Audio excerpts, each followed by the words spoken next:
it's funny for the Spartans. It says offensive leaders, and it's just all 9 players. It's just everyone who's doing good offense. And then conversely, for Ursuline, no one, no offensive leaders. No, it's 2 hits allowed for Felton. The Felton can probably start the second game at this rate. It's a double header. Starts soon.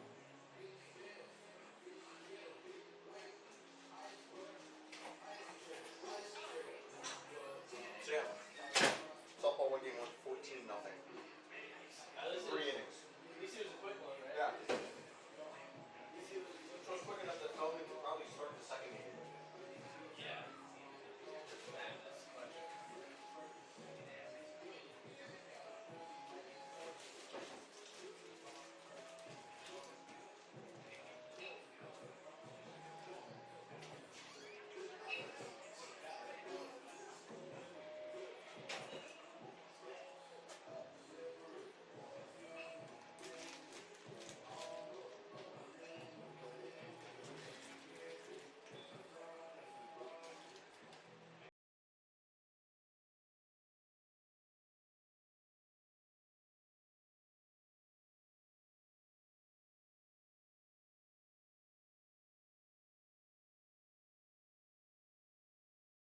This real quick.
as well as there is no smoking on campus. Welcome everybody to University of Thanks for your Tampa Baseball. cooperation today. We hope you enjoy the game. Here on the campus of the University of Tampa, the Spartans get ready for Game 2 of the 2023 baseball season. The season opened yesterday with a 5-0 win over Georgia College. It'll be the same matchup this afternoon as the Spartans take on the Georgia College Bobcats. Spartans won at 5-0 last night, 1-0 on the season. The Bobcats have actually already played a game before this one and are 1-1 with their third game of the season coming up now. Teams are just about ready to go. Lining up, getting ready for the national anthem. Spartans have Thurman on the mound. Michael Paul in yesterday's game with a shutout did not go the distance, but that's not unusual for the Spartans. So there's a head coach. It is really solid relief for us. And especially early in the season. Changes.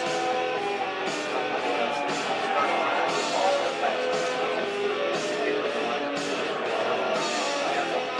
Spartans, though, are ranked third in the nation. They are the Sunshine State Conference. Spartans last year played 57 games. And that's all the way to the finals of the Super Regional. We're bowing out. Spartans are, again, one of the picks to be one of the best teams in the nation. If you look out on the field, you can see the field is different. If you watched last year, it's an all-turf field. It's been replaced the third infield with the grass outfield set that been here for years.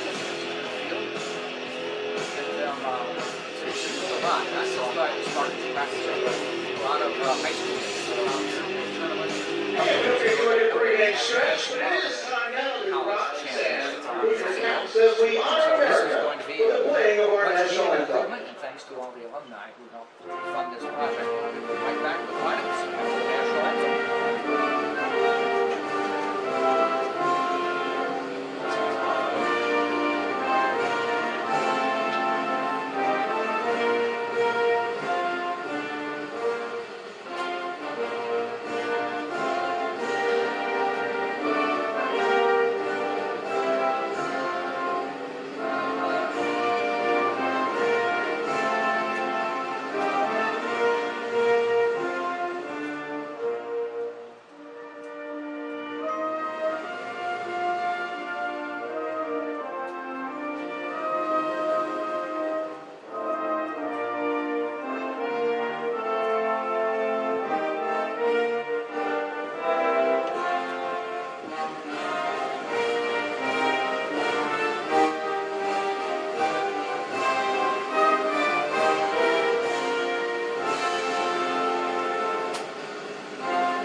Nice crowd out here again.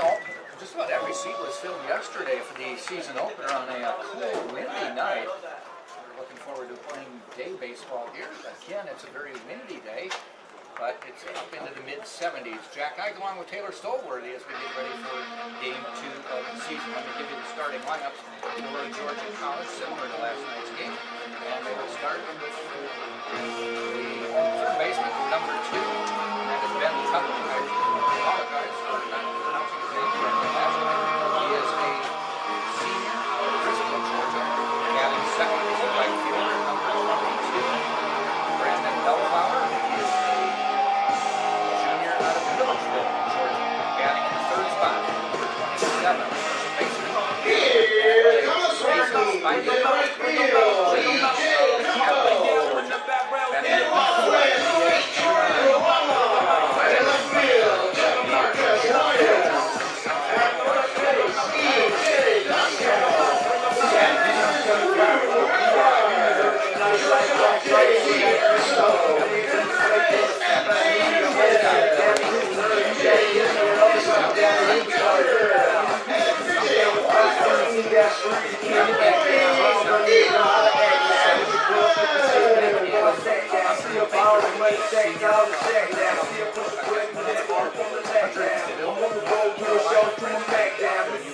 Batting ninth is the catcher, number 17.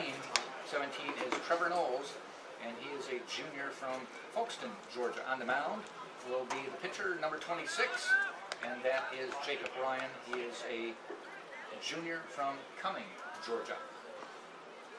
Spartan battery for today's game will be Thurman on the mound, and behind the plate will be Gutcher, number 26.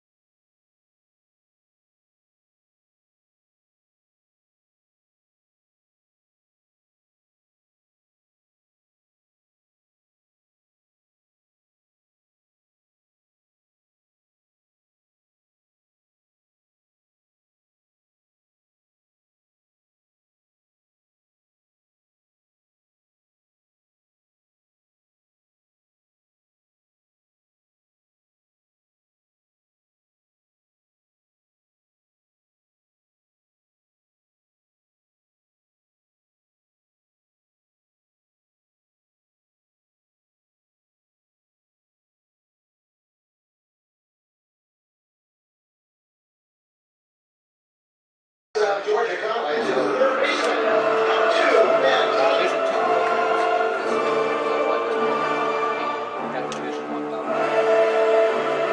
Second game of the season. These two teams will play one more game tomorrow. Starting at noon, we will be here for the broadcast of that one. Eli Thurman looking at his mitt, getting the signals from Gutcher. And leading off is Ben Tutton. First pitch of the game, popped up. It should be playable. Nunez coming in, makes the call, racing, caught it in foul territory on the first base side. That one had a lot of hang time. Good run there from Nunez to get from third base to the position to get Now that heading in out. the right fielder, number 22, Love to have that start. Just to get a Belflower. quick out to open the game. And I will just quickly interrupt and say we're currently having a little audio issues. Okay. We are being picked up, but I believe it's more from the camera than our mics. Oh. So I'll be looking into that. So if I'm a little quiet to start out, it's because I'm trying to work with our friend Ronaldo right back behind the scenes to get that fixed. Okay. So we'll just give a little brief apology in case you do hear us a little too quiet for now. Okay, I can sit closer to the camera if you want me to. That might help. Okay. Bellflower at the plate. Second batter in the lineup. He had 6 at-bats yesterday. Did not reach base on any of them. Actually, I take that back. 6 at-bats on the season. Still looking for that first hit of the year. So issues I think we've been having. And the pitch. Catches the outside corner. Yeah. Umpires for today's game. Roberto Knox Reyes behind the plate. Gary Colarusso on the field. There's one fouled off down the line. Down the third base line.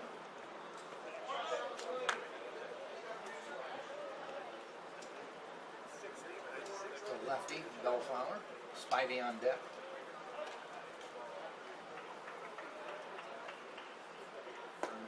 Check swing. Didn't get the call. Now they appeal it. Did not get the call. That was a very close swing, but I think he held up just in time.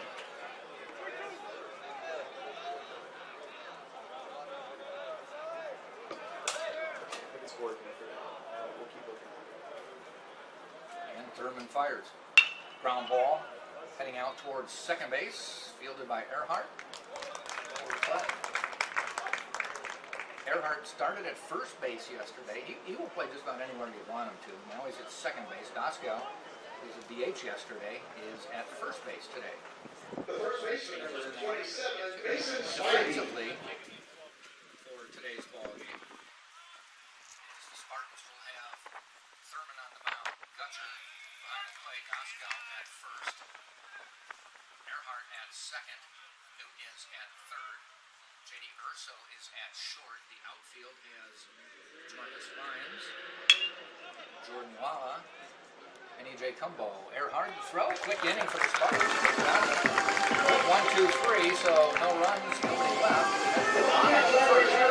No score. Tampa coming to bat. Tampa scored.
as he was yesterday.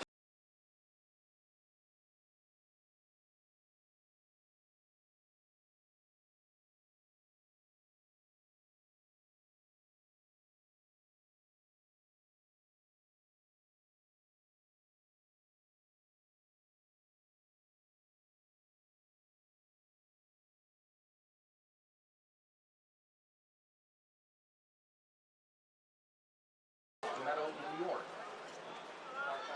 Get you the rest of the lineup as we get going, but Lala steps in. First pitch outside, batting fifth is the designated hitter, Garavito. He was the catcher yesterday. Hit a home run in yesterday's game, the first home run of the season for Tampa. And he is from Plantation, Florida. First base, number 25, is Dasco.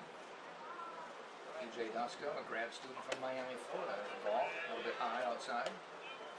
Batting seventh is Jamarcus Lyons, left fielder. He is a junior from Tampa, Florida. And base hit for Lala to right field. Solid signal. And Jordan started yesterday's game. Reach out and find the barrel, get to the bat, and put it into the outfield real quick. Signal to open up. Reach up to second base, number 2.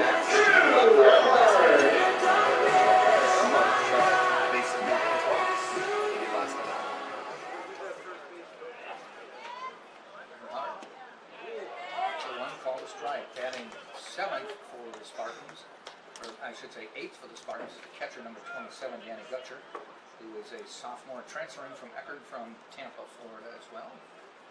Sense of theme. Earhart gets the bunt down foul though. And batting ninth is the third baseman, number 9, Anthony Nunez, a sophomore from Hialeah, Florida.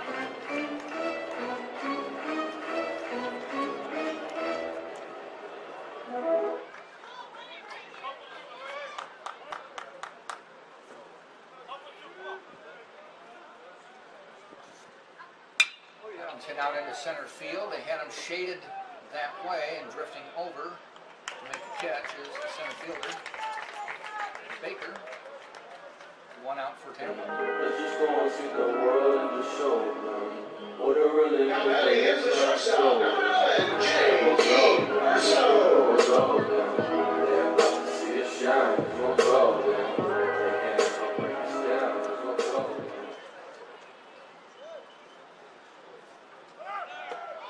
There goes Lala. They slid under the tag. The shortstop had to go up and get it. Good job to make sure it didn't go into the outfield, though. That's Right. the worst case scenario. And we've seen the Spartans already convert on errant throws getting all the way around the base paths. We can just ask Jose Cadenas, came in on as a pinch runner and did exactly that. Converted an attempt to steal second into a run for the Spartans.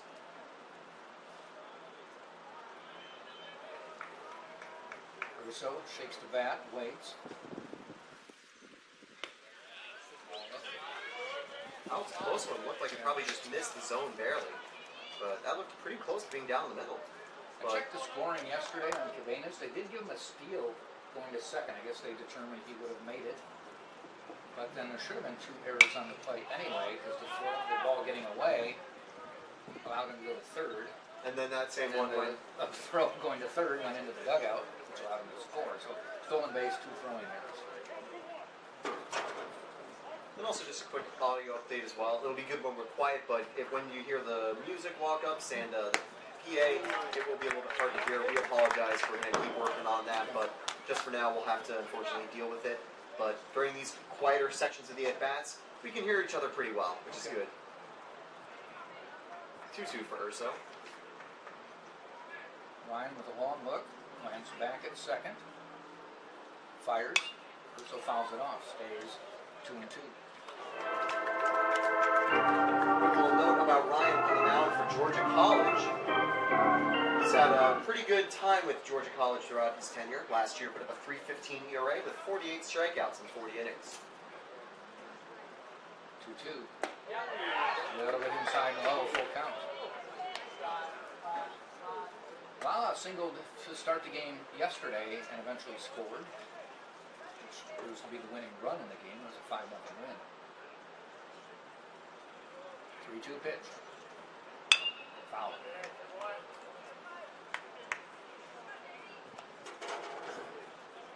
We'll also let you know we have a one camera setup that is stationary. You can't move it left or right. We just don't have any space here. But you can see pretty much the field. You lose it a little bit down the line, so we'll just make sure we describe what's happening as it goes down the line. 3-2 again. Swing and miss. Also goes down. 2 down for the Spartans and E.J. Cumbo to the plate.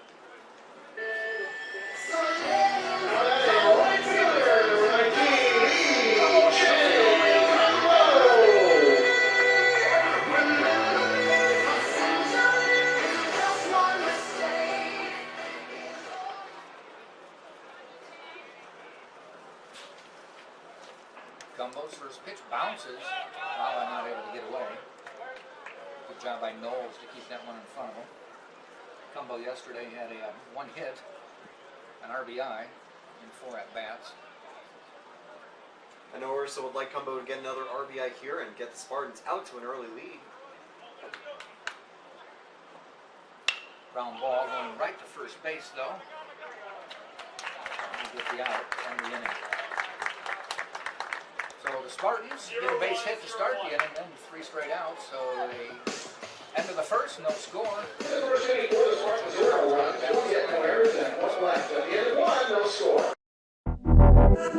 Champions know how to seize opportunities. When they see moments of greatness unfold right before their eyes, they push as hard as they possibly can, and then they push harder. Because the heart of a champion never settles, never quits, and never stops giving its all. We are champions. We are Division II. We go big, we give it everything we've got, and we win. On the field, on our campuses, in our communities, for our causes, in our careers. We rise to become champions in everything we do. We are Division II, and there are no limits here. We make our time count. We set our own path. We become champions on our terms. It's time to up your game, because we're here to play and learn. But most importantly, we're here to discover ourselves, our vision, our heart, our drive, to achieve every goal we aim for, because we want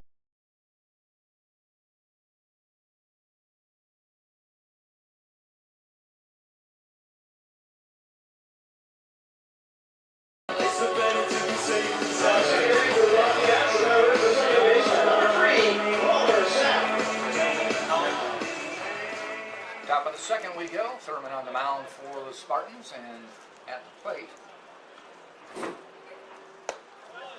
the number 4 hitter,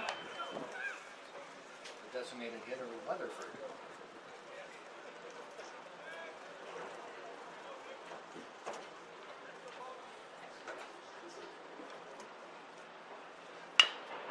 Ground ball. Nunez waits for the hop, tosses it. Costello with the catch, 1 up, 1 down. Another good start to the inning here from Thurman. Like to see him getting some quick There outs. is a designated hitter, number 9, Jackson Last season, Weatherford. he put up a 4.65 ERA, but also 68 strikeouts in 69 innings.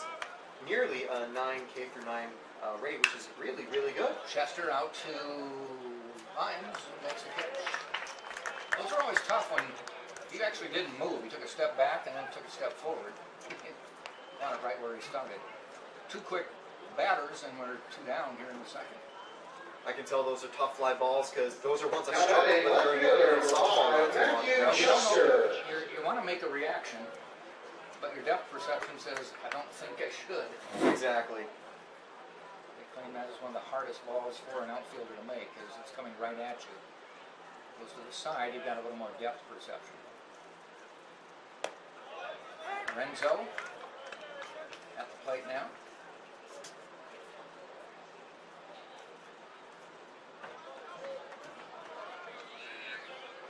Two outs here in the second. Nice off-speed pitch. Swings at it, misses. 2 strikes. Gets ahead quickly.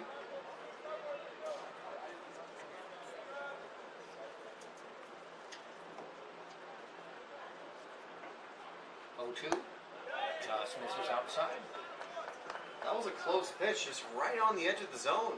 I think that's where he wanted it because Gutcher gave him a head nod saying that's with an 0-2 you don't want to give him too good a pitch, but make him think about it. 1-2, that one's high. 2-2. And of course, Gutcher, he's making his debut. We'll see him get his first at-bat shortly. Probably later next inning if someone could get on base. But fun to see how he can do behind the plate.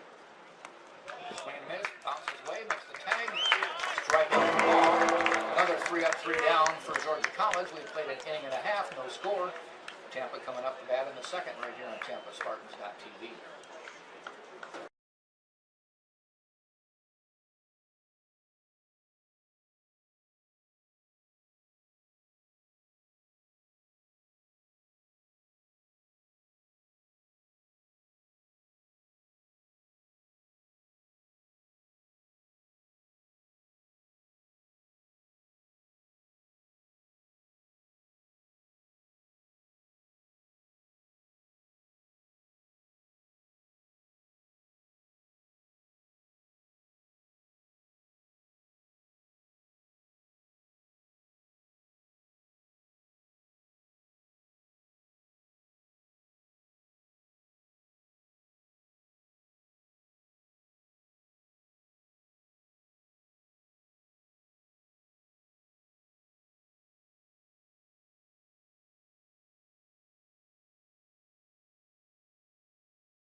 Testing really quick. I think it'll work. Bottom of the second we go. No score. Leading off for Tampa. Garavito, first pitch, out to right field. And 1 up and a quick 1 down for Tampa. Bellflower making that catch. So good news, we got the mics I think fixed, so now we'll be louder than the music. Okay. I have to say it's a good problem when your fans are almost too loud for your commentators to work over. And a good crowd again today. E.J. Cumbo coming up for Tampa.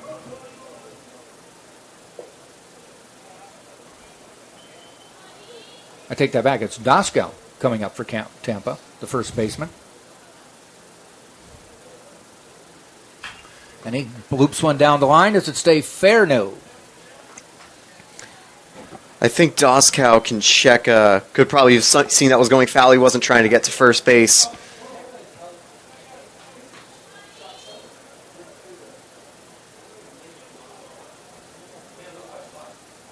And the pitch, that's hit high to center field, drifting back to make the catch is Baker. Pretty strong wind blowing over the left field fence will knock down most balls that are hit high into the air. So a quick 2 outs for Tampa. Good job for Doskow to get some contact, but unfortunately just not enough distance. We mentioned wind was blowing back a little, so that can be definitely getting in the way of a few of those fly balls. Jamarcus Lyons now to the plate.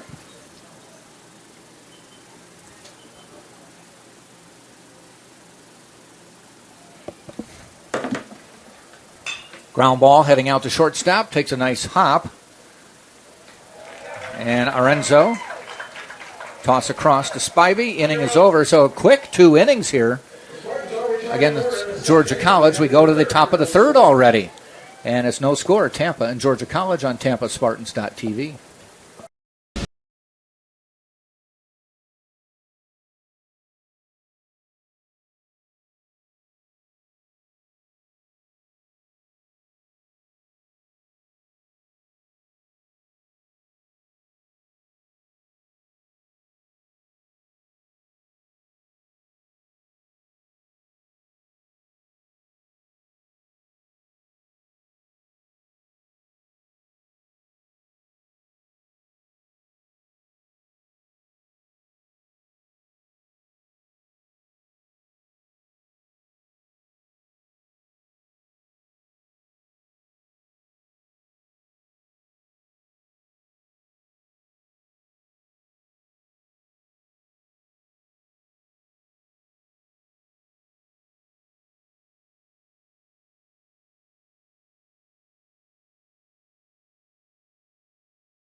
We keep cruising along in this baseball game. Top of the third inning. Georgia College will be coming to bat. They will send up Baker, Knowles, and then the top of the order back to Tutton.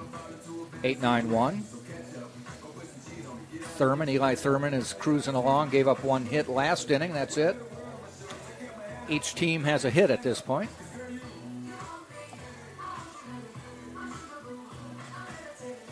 Actually, looking on my sheet, I'm not sure if Thurman did give up a base runner. Was that a walk? No, I don't even think that. He's faced only 6. Okay. But even with just one hit, if so, what a great start for Thurman, retiring Georgia College pretty quickly. And it'll be up to the Bobcats to try to break through. And I believe Arienzo is going to lead off here. All right. I'm looking at the wrong monitor here. Yeah. Okay. One of the stats isn't working, and I know from home we might have a few people struggling with that too. We apologize. It is Arienzo to the plate. Last time out, Arienzo did record a hit in 4 at-bats. Fouls it off. That's why we have 2 people in the booth. Checks and balance. Yep. One person makes mistakes, someone's right there to back him up. Cover it. But 0-2 now for Arienzo. See if he can get the first base runner on the board for Georgia College. Nice block by Gutcher.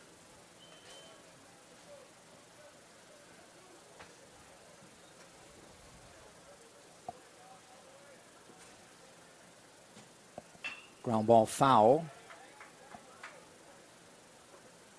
1 ball, 2 strikes. Spartans ranked at the moment 3rd in the nation, picked to win the Sunshine State Conference. Georgia College picked to finish 3rd in the Peach Belt Conference, so they have some pretty good expectations. Fly ball way high. Lala drifting in, and he makes the catch. Seen a couple sky-high balls. Actually, one of the first balls hit first out of the game was a sky-high infield fly that Anthony Nunez actually caught in foul territory. The third baseman caught it on the first base line.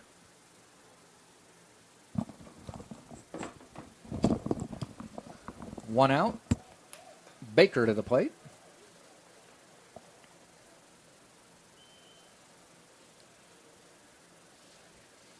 Baker was flashing a bunt there, maybe trying to utilize his speed to get on base.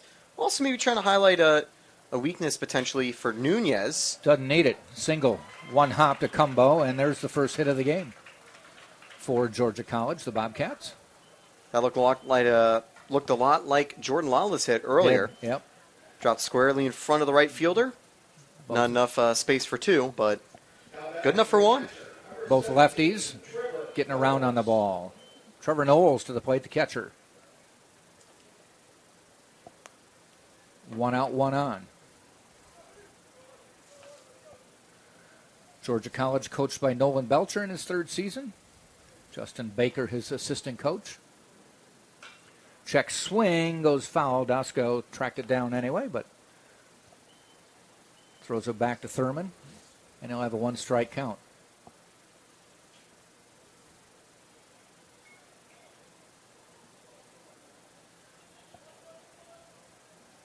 Thurman only had 26 pitches, and if he gets a very lucky grounder here, he could finish the inning under 30. Yeah, if you can do 10 pitches an inning, you're cruising. Just safe. Good attempt to try to pick the runner off. Doskow was able to pick it up and nearly get the tag, but Baker back just in time.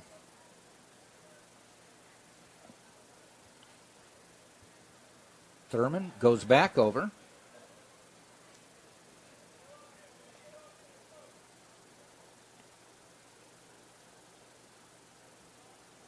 Georgia College had 3 stolen bases, 2 of them from Gabriel Worth as a pinch hitter, and 1 of them from Matthew Chester. So I think just taking care to make sure they don't get the 4th of the series here. Ball a little high. 1-1.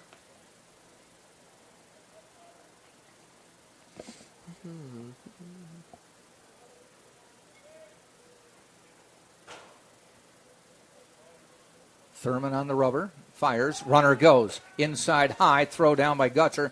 And in safely is Arienzo with the stolen base. So they tried twice to keep him close, but he ran anyway and successfully got the steal. Now he's in scoring position with 1 out. And a 2-ball, 1-strike count on Knowles. Don't think you can blame Gutcher a lot on that play. It was a tough pitch to get to. Yeah, he had to go up and get it, then start his throwing motion. And that was just a rough transition. So, unfortunately, that kind of doomed the caught stealing attempt Foul from ball. the start.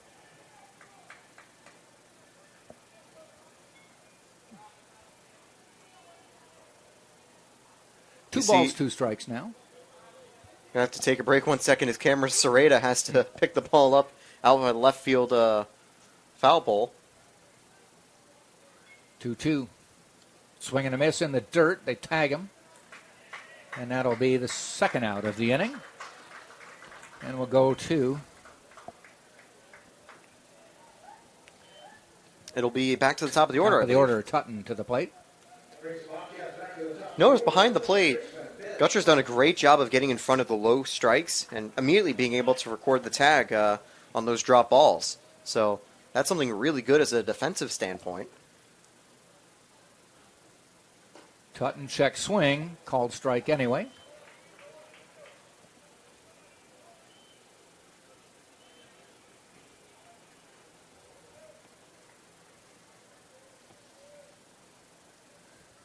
Oh, 1 ground ball heading out to second base. Earhart on the gets the relay over to Doskow, and then another quiet inning. We'll head to the bottom of the third, and it's still Tampa nothing, Georgia College nothing, right here on TampaSpartans.tv.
Bottom of the third, Tampa will send up the 8-9-1 hitters, which will be Gutcher, Nunez, Lala. Gutcher coming up for his first at-bat of the season. Catcher, a transfer from Eckerd College, a conference rival.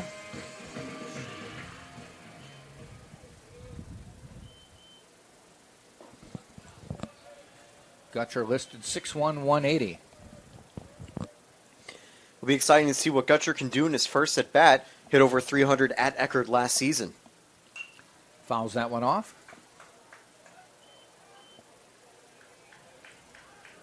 From Tampa, I guess he got tired of driving over the bridge every day to school. Yeah, a little easier stay commute closer. here. And he lashes that one up the middle for a base hit, so he's off and running on his Tampa Spartans career. And it'll bring up Anthony Nunez to the plate. I'll say for Coach Urso, I think he's going to like it if Garavito and Gutcher have a real tough battle for the starting catcher spot. Because all he has to do is just shift Garavito to DH or vice versa. Yeah. Having too many of one position in that case is a blessing in disguise, especially when power bats kind of have become a little more of a question for the Spartans as they were looking to replace a few bats over the offseason. They already brought in Doskow, and now Garavito and potentially Gutcher can do the same. First pitch to Nunez, a little bit low. Nunez scored a run last night, going 1 for 4.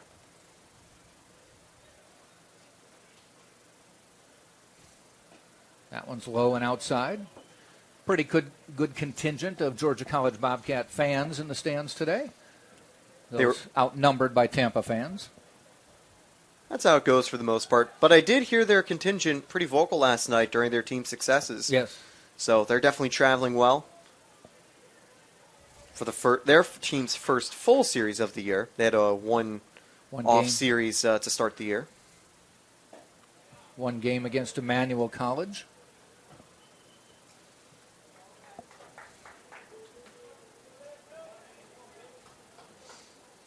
Three balls, no strikes. Nunez waits. And that's a called strike, taking all the way. Easy call to take with the 3-0 count. Yep. And now I have a little more opportunity. Do you swing or do you let him give you that extra pitch? I swing. He does too. Uh-oh. Got the one. They're not going to get the relay, so he hits into a force out. Still be a runner at first base. The throw to second wasn't perfect. Almost pulled the fielder off the bag, but he was there to make sure he got the first out, and Ryan wasn't able to get to first bag to cover up for the second. So good job by Nunez to avoid a double play that time. Well, Jordan Lala to the plate. Base hit his first time up.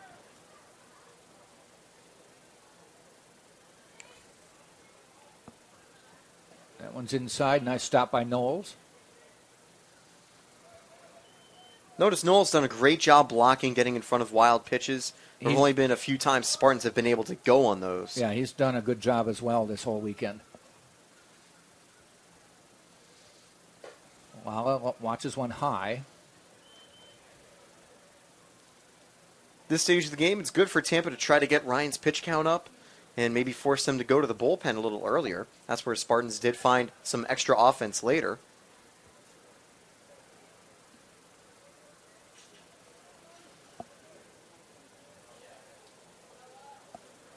Two balls, no strikes. Ground ball. They might get two out of this one. There's the one, and it's a 4-6-3 to end the inning. So we will head to the fourth as we are just cruising along here in Tampa. No score, Tampa, Georgia College on TampaSpartans.tv. Champions know how to seize opportunities. When they see moments of greatness unfold right before their eyes, they push as hard as they possibly can. And then they push harder. Because the heart of a champion never settles, never quits, and never stops giving its all. We are champions. We are Division II. We go big, we give it everything we've got, and we win. On the field, on our campuses, in our communities, for our causes, in our careers. We rise to become champions in everything we do. We are Division II, and there are no limits here. We make our time count. We set our own path. We become champions on our terms. It's time to up your game, because we're here to play and learn. But most importantly, we're here to discover ourselves, our vision, our heart, our drive, to achieve every goal we aim for, because we want to be champions at the highest level, life. At Division II, the opportunities are here. Are you ready?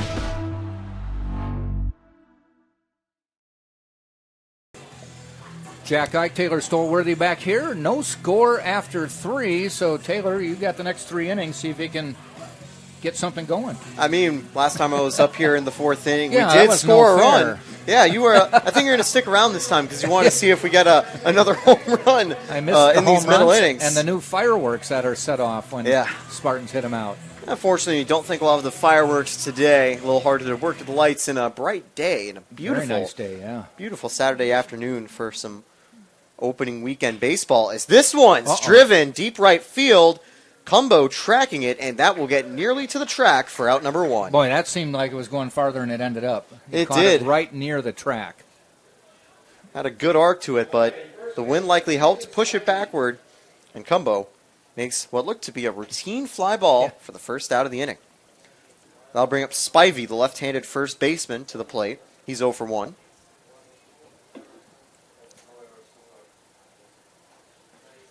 Strike one taken, just on the outside. Again, great start for Thurman. Just conceded the one hit earlier. He's also recorded 2 strikeouts, only at 34 pitches. This one hit. It's got more air than distance, though. Earhart makes the second out of the inning.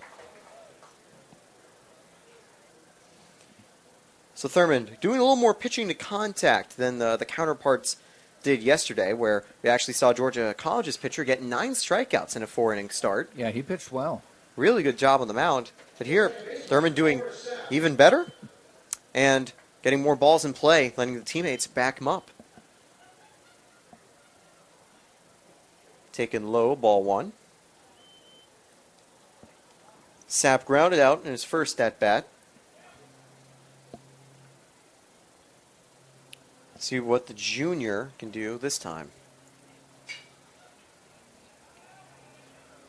That just goes foul over by Georgia College's bullpen. You know, yesterday we mentioned Jordan Lala and that great catch he made last year, and his grandpa was listening to us last night, and he's at the park today, and he said he wanted to meet us, so we got to talk to him before the game. It was great to see him, and always cool to see the family of the players as they show up. As that check swing is called, strike 2. It's going to be a 1-2 count. But yeah, great to see Lala's grandfather. Yeah. Always great to see Lala in action in center field as well. I know Braden Nelson's parents are here most of the time from Ohio. Wonder if Nelson will get a first opportunity on the mound today. He was the big-time reliever last year for the Spartans. I imagine he's going to retain that role. Last night, Spartans had a 5-run lead, so they didn't need to pull out the big guns from the bullpen. Yeah, he was a lights-out closer last year, just not needed last night. But a closer game today, so that might call upon his services. 2-2 as that one missed outside. And another chance for Thurman to try to get out of the inning. This one fouled away. It was a check swing, though, so. And we mentioned yesterday when we were talking about were the coaches thinking of any strategic moves in certain situations. We said, it's early, maybe not yet.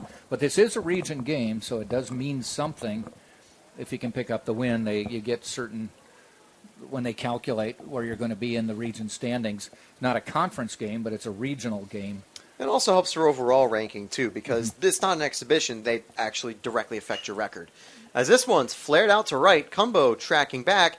It will not threaten a home run. It'll end the inning 1, 2, 3, and Thurman making it look easy another time. We'll enter the bottom of the 4th. Right after this, still tied between Tampa and Georgia College.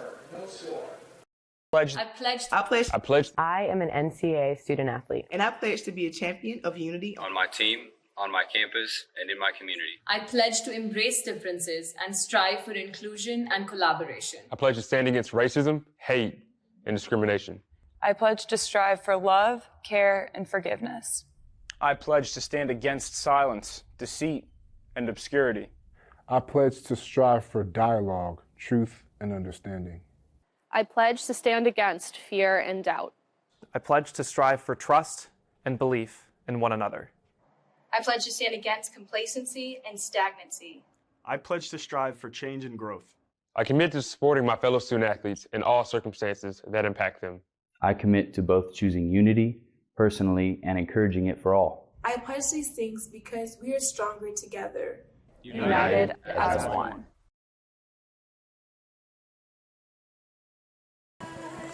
We're back here. It's a pretty quiet start between Tampa and Georgia College. Bottom of the 4th, just about ready to get underway. I'll give you a quick update. Tampa's home opener for softball was a massive success. 14-0 victory against Ursuline. The game was over in 4 innings with the run-ahead rule. Mary Beth Feldman. That was a mercy rule? Yep, the run-ahead, I believe. Of course, we had a situation in the postseason last year. My first game doing the calls. The only thing that stopped a run-ahead was the postseason rules, where there was none. So we had to sit through a 4-hour, 30-run affair for the Spartans. Good play at second, but Earhart will get on base. Just a little too deep in the hole, but a nice play by Sapp to get there. Likely wouldn't have been a double no matter what, as Baker would have gotten to it. But Sapp, a great range to get to it. That throw is never beating Drew Earhart on the route to first. So runner on, no one out for J.D. Urso. Later, I'll give you updates for the Spartans in their second game of this doubleheader today for them. That's season opener, right? Yep, the season opening doubleheader. It's off and running. I wonder if Mary Beth Feldman will get the call for Game 2. Only had 50 pitches in Game 1. And softball pitchers, That's a lot the more, difference between a lot more baseball and endurance. softball, yeah. Last, I was doing the regionals for softball, and there were a few pitchers that had some long days, including from Rollins, a pitcher that had over 300 pitches in a 24-hour span. You would never see that in college baseball because... Well, the throwing motion of softball. Oh, they got him. Oh. They did. So as we were sort of talking about that, Earhart just gets caught napping, and he's thrown out for the first out of the inning. Good reaction there from Ryan. The tag applied just in time. Unlucky there. Drew disagreeing for a second, but it's not put to a vote. To quote my friend Bruce, who's likely over at the game, you won't get away with arguing with City Hall. Yeah. Urso's going to send this one to the outfield, but it'll be played on 2 away. Well, we've seen a lot of high fly balls already in this game. Maybe one was deep enough to make you think it was a warning track, but everything else has just been a kind of a lazy fly ball. Yeah. And that previous one that you mentioned, that was dangerous. That was from Georgia College. A good arc, but Cumbo was there to make the play. And now let's see if Cumbo can send one out of the park. He's going to be up here with 2 away, bases empty. Strike one taken. Cumbo 1 for 4 yesterday with an RBI. And last year, had a pretty good offensive campaign. 7 home runs and 44 runs batted in. He can get the job done at the plate. I know Coach Joe Urso will be hoping that he can keep this offense moving in this tough spot. Hard and foul. And the story of E.J. Cumbo ending up as a Tampa Spartan is an interesting one. He started at New York Tech, the Division II program up in New York. He's from that area, East Meadow, New York. And their school folded the baseball program after his freshman year. And he just started Googling good Division II baseball schools and contacted Joe Urso. He was an all-conference player up there. And Joe said, sure. I'll say that Joe is definitely happy that a player was willing to reach out to him as one of the better ones in division. Yep. And since then, Cumbo's been a great bat. He's batting cleanup now this season. And he's worked the count full from an 0-2 start as Ryan is working outside trying to get a swing and miss. And we'll see a payoff pitch here from Ryan to Cumbo.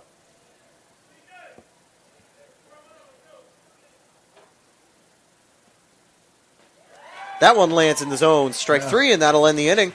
1-2-3 with a hit and pickoff interrupting it. We'll be back with the top of the 5th right after this. Still scoreless through 4. Champions know how to seize opportunities. When they see moments of greatness unfold right before their eyes, they push as hard as they possibly can. And then they push harder. Because the heart of a champion never settles, never quits, and never stops giving its all. We are champions. We are Division II. We go big, we give it everything we've got, and we win. On the field, on our campuses, in our communities, for our causes, in our careers. We rise to become champions in everything we do. We are Division II, and there are no limits here. We make our time count. We set our own path. We become champions on our terms. It's time to up your game, because we're here to play and learn. But most importantly, we're here to discover ourselves, our vision, our heart, our drive, to achieve every goal we aim for, because we want to be champions at the highest level, life.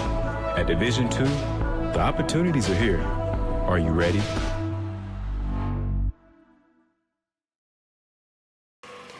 Welcome back. I'm Taylor Sorley alongside Jack Ike, who's left the booth for just a minute. He'll be back soon.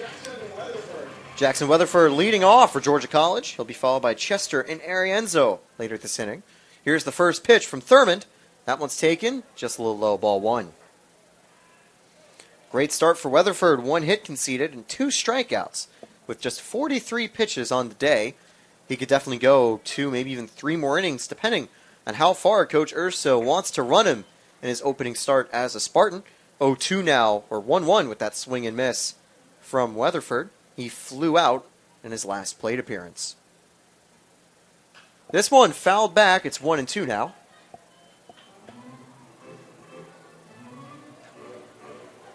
It's a really nice day here in Tampa, as the Spartans look to keep Georgia College quiet in this tied game. Count goes to 2-2.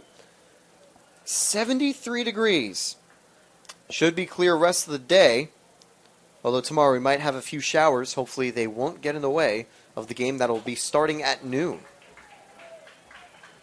Count goes full for Weatherford. Chester on deck. Swing and a miss in the dirt. The throw to first gets away, but a good catch there by Doskow to make sure it doesn't go into the outfield. 1 away.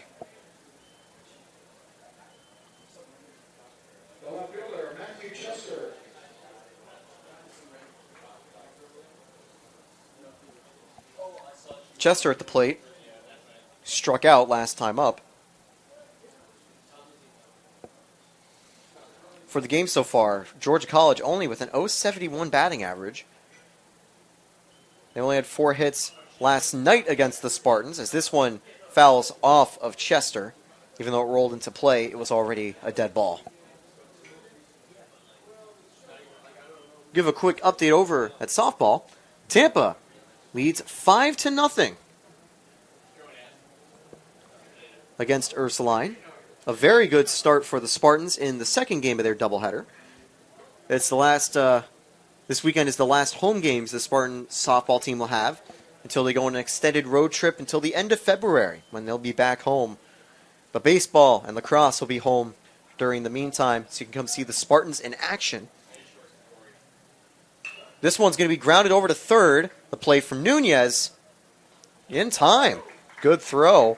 Definitely not too easy. 2 away now. Arienzo will step back up. He's 0 for 1 as well today. He flew out to center. Thurmond only now reaching 50 pitches. This next one will be his 52nd of the game.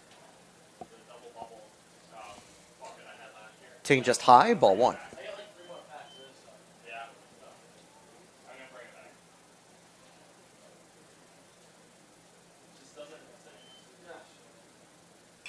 This one grounded. It will stay in play, but Doskow will make the easy out. A 1-2-3 inning. So even though Tampa's bats haven't been perfect, they've nearly been perfect on the mound, keeping it tied as we enter the bottom of the 5th right after this.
And we are back.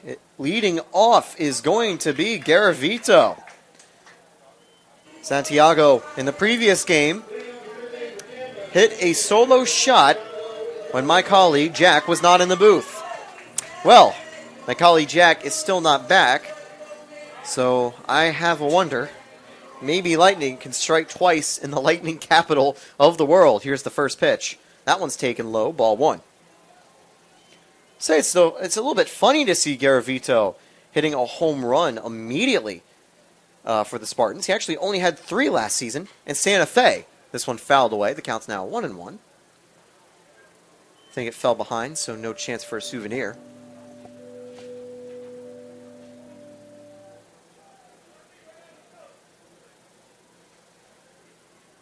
That one's taken. Ooh, just a little inside. That is some good break to it, but just misses the plate. Garavito last night had a couple strikeouts, but tonight a little more discipline and finding more contact, which is always a good positive sign. And that was a well-hit ball, but also very much foul, 2-2. Another strong power hitter behind him in E.J. Doskow.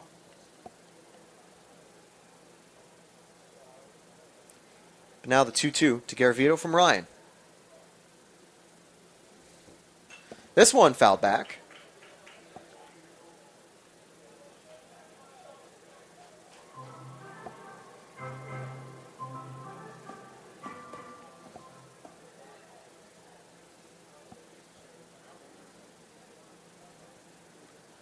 That one misses outside. The slider just high and away. And now a full count for Garavito. Starting a pretty long at bat here for Ryan. That one inside, ball 4. Garavito gets on base. That is actually the first walk conceded by Ryan. He had some great control today. In fact, for both teams, that's the first walk. Doskow now steps up with a runner on. He's looking for his first hit as a Spartan. And it would be a good time to get it right here.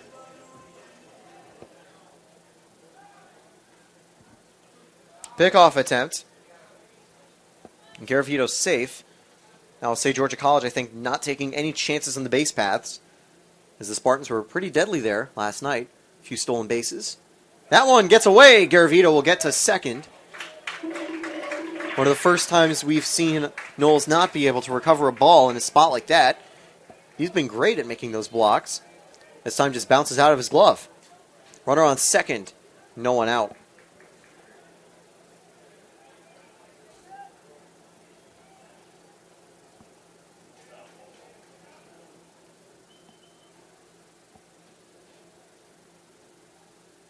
That one taken. Strike 1 down in the low corner. Got a 1-1 count here. Doskow now with the runner in scoring position. This one popped up. Should be in play over to Spivey.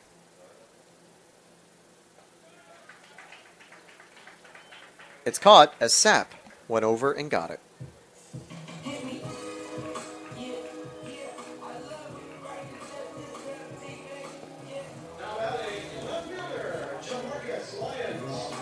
Lions at the plate.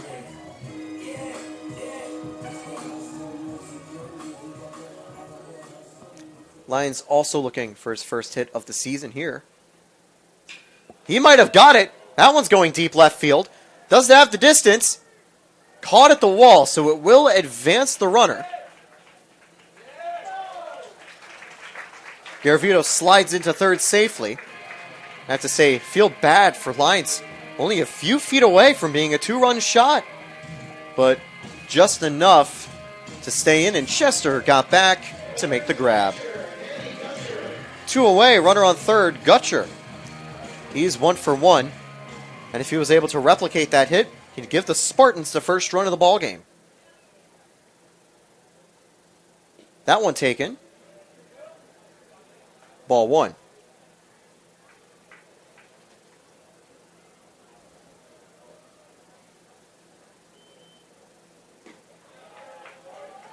Strike 1.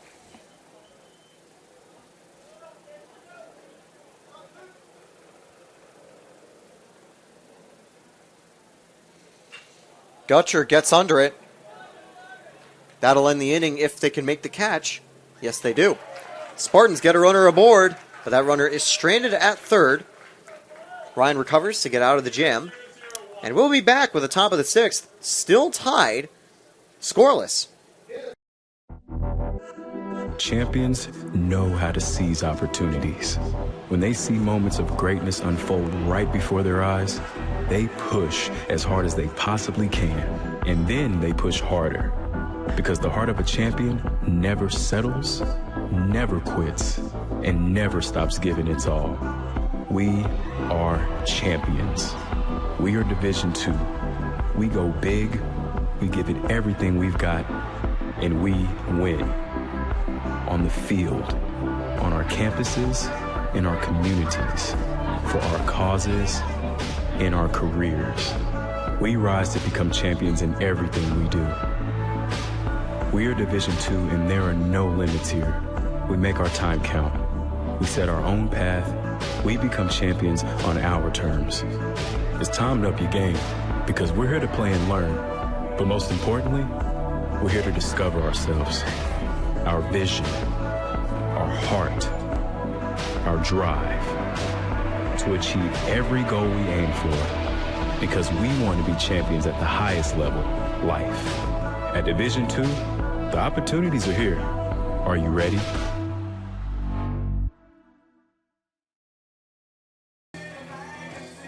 And we are back. Thurman continues on the mound. Only 53 pitches in the game so far. And I believe we might see Ray Nelson warming up in the bullpen. I thought I was seeing him going that direction. First start of the season. Always have to be careful as pitchers start to get back into the full swing of things. So don't imagine Thurman is going to be kept out through 90 and 100 pitches. But at his rate, he could easily get deeper into the game. The next challengers to try to best Thurman will be Baker, Knowles, and Tutton.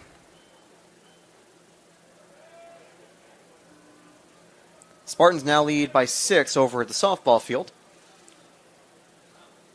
This one taken, strike one.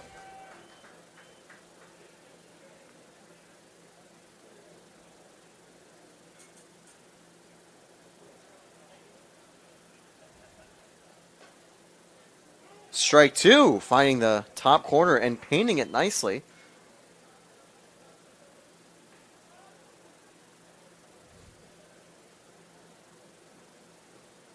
Just a bit low. Baker did not bite at that one.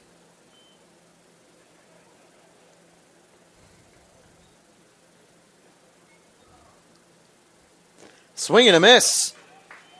That's the first out of the inning. The 4th strikeout of the game for Thurmond. That'll bring up the 9-hitter, Knowles, 0 for 1 with a strikeout.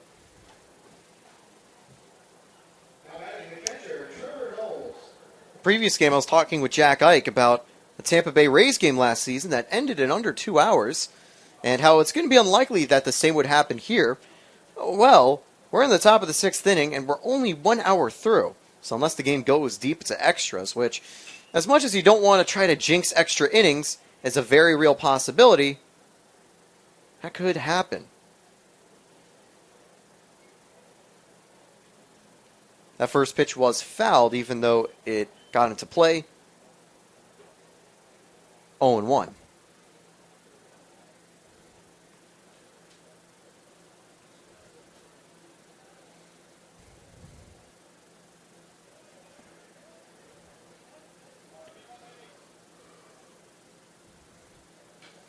That one fouled back.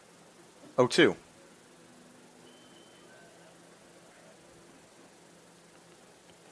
Notice Thurman working quickly on the mound, not taking a lot of time to mind games or formulate. Usually gets a quick sign and then fires a pretty strong pitch. 1-2, a bit low.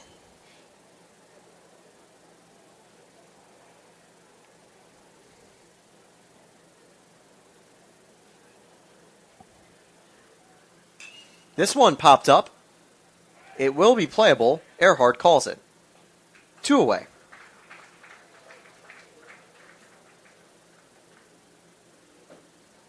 That'll bring up Tutton again. Or Tutton again.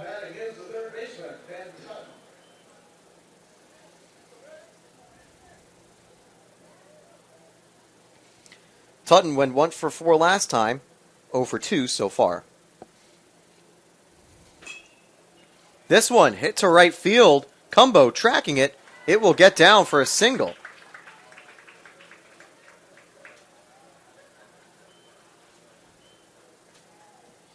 Second hit of the game for Georgia College. Puts a runner on with 2 away. Bellflower now. The lefty right fielder will have a runner on base. See if Tutton tries to steal second here. Strike one.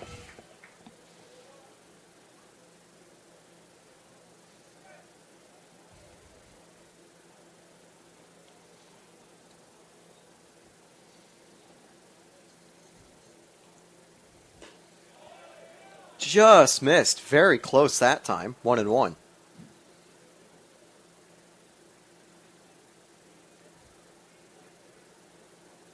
See the turf field. Home plate already has a little bit of wear, but it is easier to manage, and unfortunately, don't always get to see people having to repaint the field, which is always fun. You see them, players and staff out there pre-game, setting everything up. Here, everything is already set. Jack and I were lamenting about it pre-game as we were watching some of the warm-ups take place for both teams. The throw to first got away from Doskow, but Tutton slid back in. No shot for him to try to get to second. So still 1-1 with a runner on first. This one hit to center field. Lala makes the catch, and it is 6 innings for Thurmond with just 2 hits and 4 strikeouts. That's a great quality start for him, and we'll see if he gets the call to go inning number 7. But he's completed already what's been a great start as we get ready for the bottom of the 6th right after this. I pledge. I am an NCAA student athlete. And I pledge to be a champion of unity On my team, on my campus, and in my community. I pledge to embrace differences and strive for inclusion and collaboration. I pledge to stand against racism, hate, and discrimination. I pledge to strive for love, care, and forgiveness. I pledge to stand against silence, deceit, and obscurity. I pledge to strive for dialogue, truth, and understanding. I pledge to stand against fear and doubt. I pledge to strive for trust and belief in one another. I pledge to stand against complacency and stagnancy. I pledge to strive for change and growth. I commit to supporting my fellow student athletes in all circumstances that impact them. I commit to both choosing unity personally and encouraging it for all. I pledge these things because we are stronger together. United as one.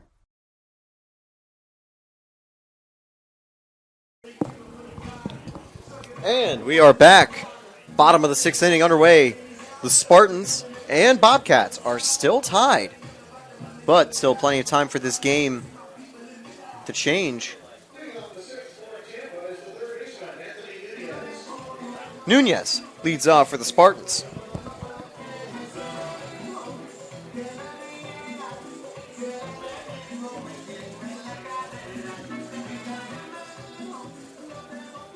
Nunez got aboard with a fielder's choice last time.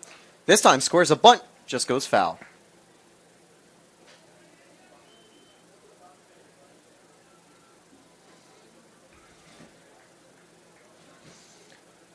Spartans softball winning 6-0 against Ursuline. They've got the bases loaded. And they have actually just scored another on a sac fly. 1-1 here. Good take from Nunez.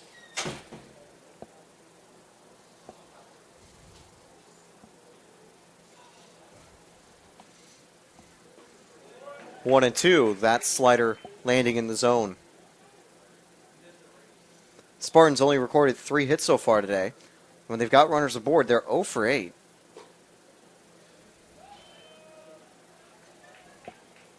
That's a trend they're going to want to change. Also 0 for 4 with 2 outs. This one popped up. and will be caught and left by Chester. 1 away. Top of the order, Lala back up. 1 for 2. Back in the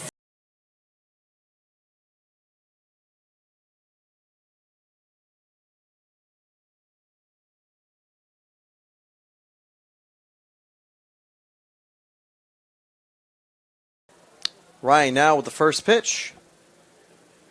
Low, ball 1. Almost got away from Knowles, but he's back on top of it.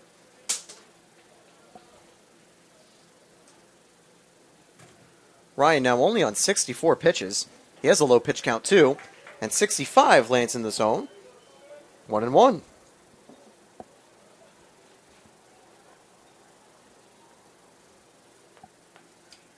Fouled back, 1-2.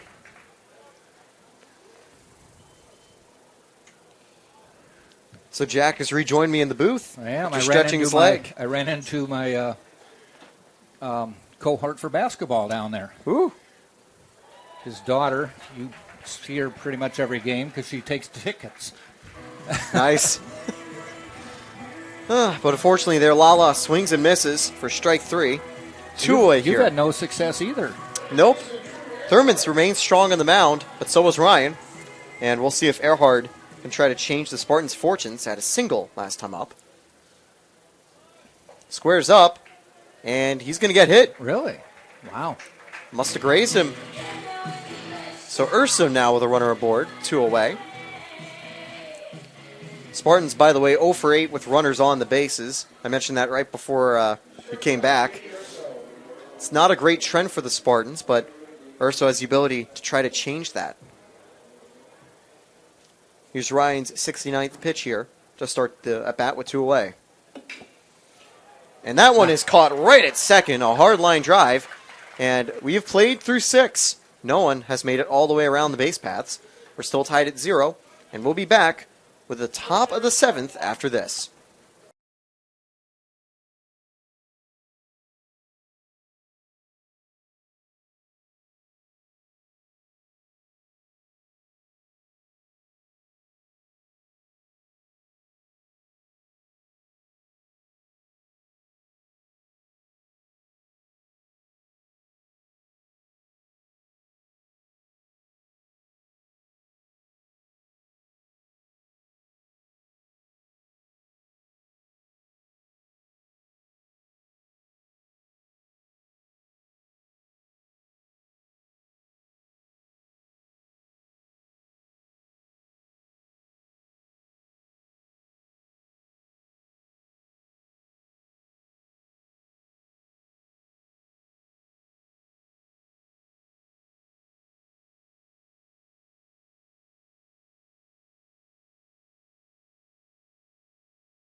And we're back, top of the 7th. And in a minute, I'll hand it back over to Jack as we continue the latter half of this game. And the Spartans have brought on the big guns. Braden Nelson making his first appearance from the bullpen. So we've each done 3 innings, and we each have a very good ERA at this point. Yeah, I think calling the season, we've both not conceded a single run while on the broadcast. That's true. Braden Nelson, the closer from last year, coming in to pitch for Tampa. So the day is done for Thurman, and his ERA will be as good as ours, 0.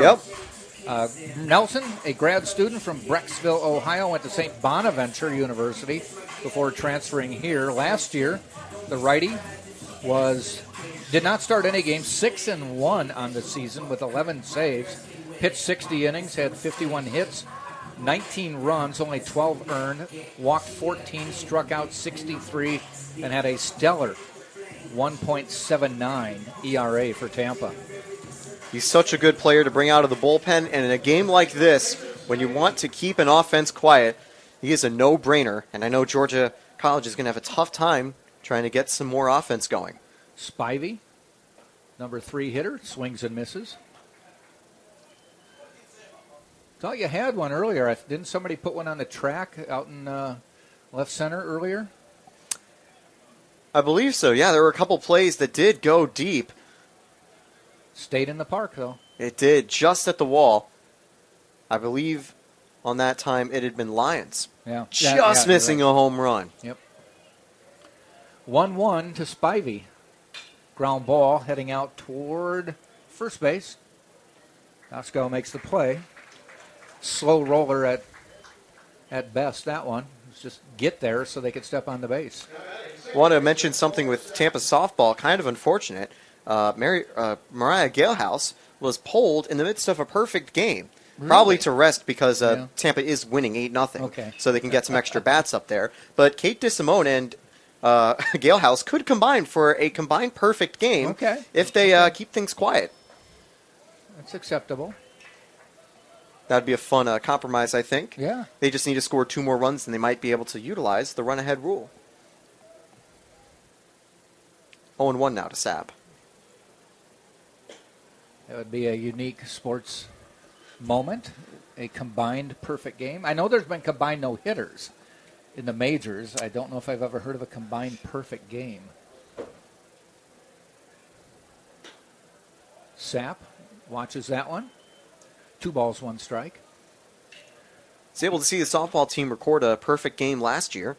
It actually had to go to the bottom inning where the home team had to walk it off. Okay. But you know what? I was just going to bring that up because I am the king of sports trivia. Cumbo, foul territory, just out of camera range, makes the catch for the out. Miami Marlins pitcher, and I can't tell you who it was, but it was not too many years ago, threw a no-hitter. And he was the home team. Through 9 innings, no hit, but it was 0-0. So they had to go to the bottom of the 9th. The Marlins scored, and nobody really knew, like, do we jump up and down? He threw a no-hitter, we won. It was like the most uncelebrated no-hitter in the history of baseball. Nobody storming the mound or anything. That's kind of unfortunate when you can't celebrate from the mound, but the dugout did clear when it was Lily Keister finding the outfield to bring home the winning run for the perfect game from from Mary Beth Feldman. But yeah, very funny when the offense is able to give the pitcher the perfect hitter. Weatherford at the plate now with 2 out.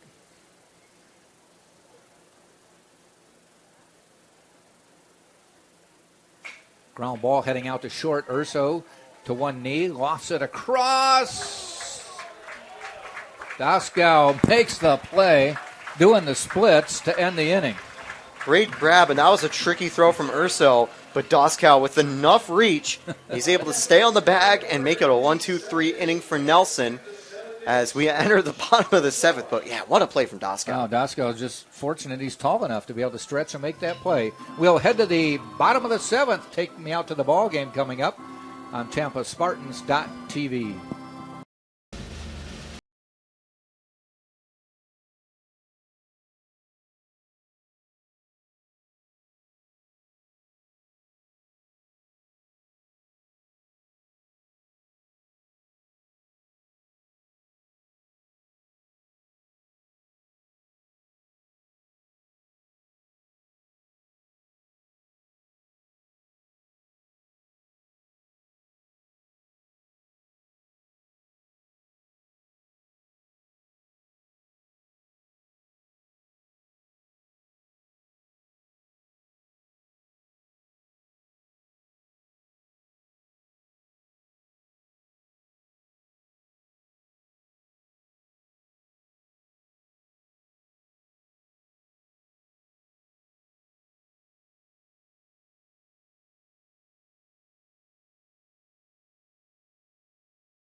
Bottom of the 7th, E.J. Cumbo will lead off for Tampa.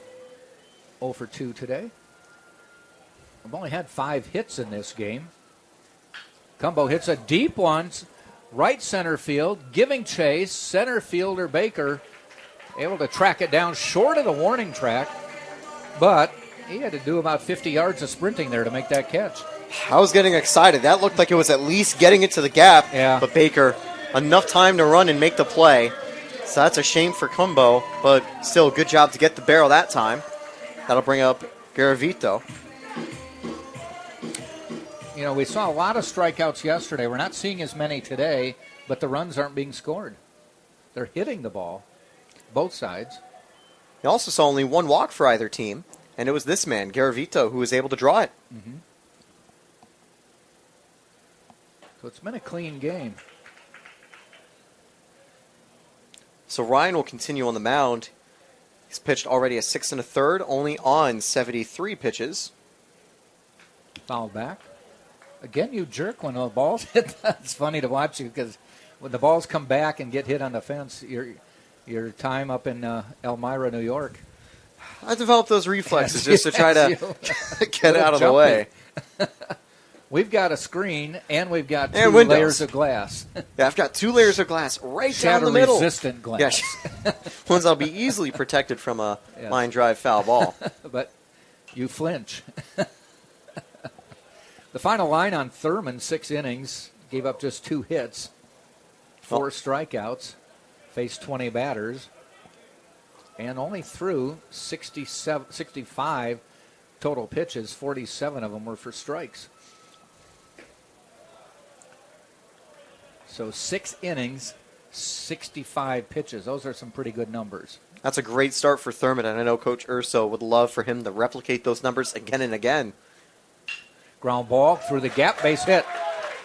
Nice job by Garavito to come up with the 4th hit of the game for Tampa.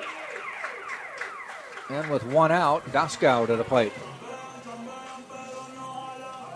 Doskow 2 flyouts, but one of them being a pop-out today.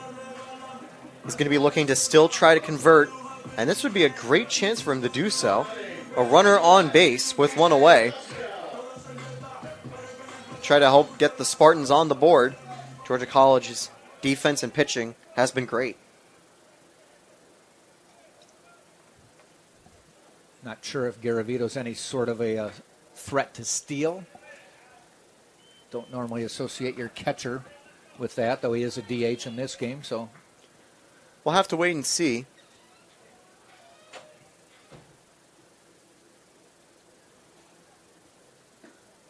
Ball a little low. I don't think Garavito is going to be as much of a threat as Lala on the base paths. Oh, Lala's an automatic threat. Yeah, but you may have to keep your eye on him. I think he might be able to get a good jump if Ryan isn't paying attention. Swing and a miss.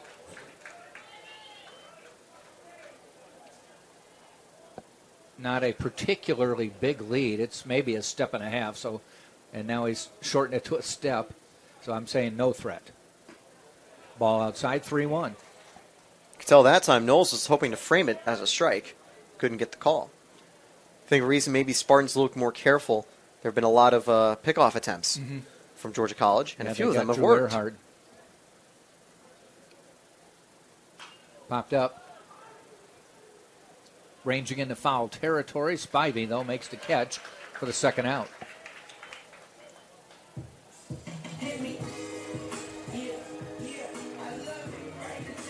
For the Spartans, a worrying trend. They're 0 for 10 with runners on. Jamarcus Lyons to the plate. Took one to the warning track last time up.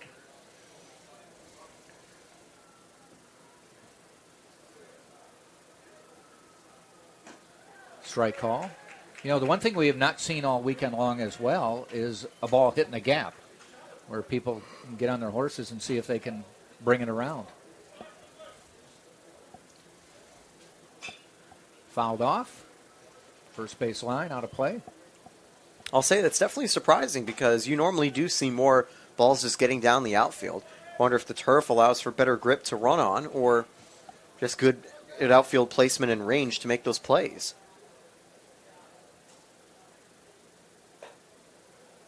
Ball high inside. We talked to Jordan Lala before the game. We were asking him, you know, with this new turf infield or turf field, the brown is turf as well. It's not dirt like it used to be.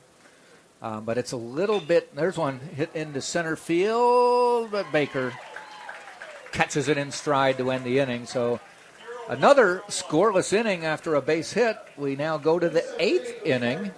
No score, Tampa and Georgia College on TampaSpartans.tv. Champions know how to seize opportunities.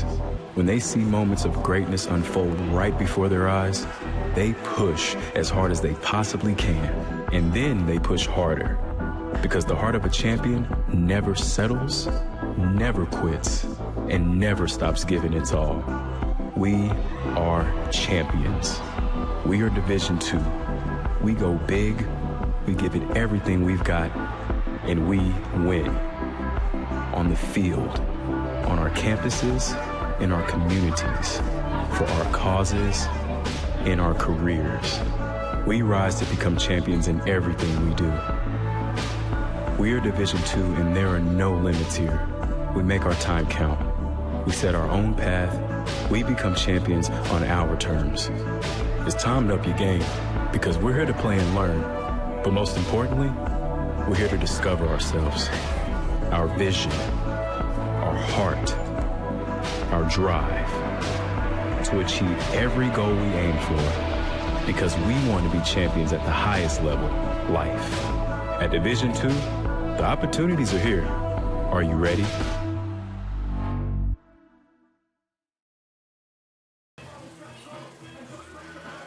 Top of the 8th inning, still no score.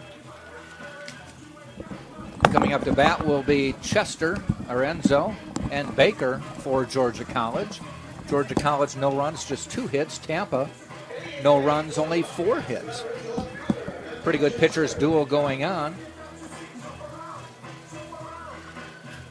Ryan has gone the distance for Georgia College.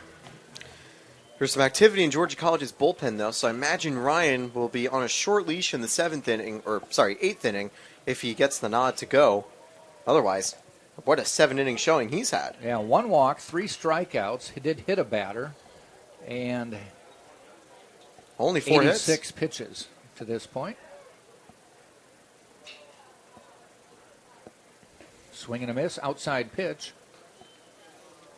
Beautiful slider there from Nelson. You saw that kick afterwards. I think a little for joy after getting the swing and miss from Chester. He's 0 for 2 today with a strikeout.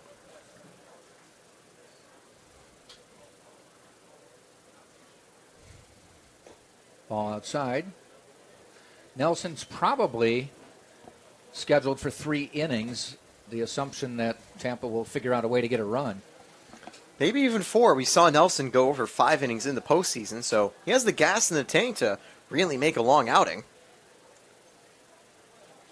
And he only had 10 pitches in the previous inning, although this at-bat will be a little bit longer as Chester stays alive.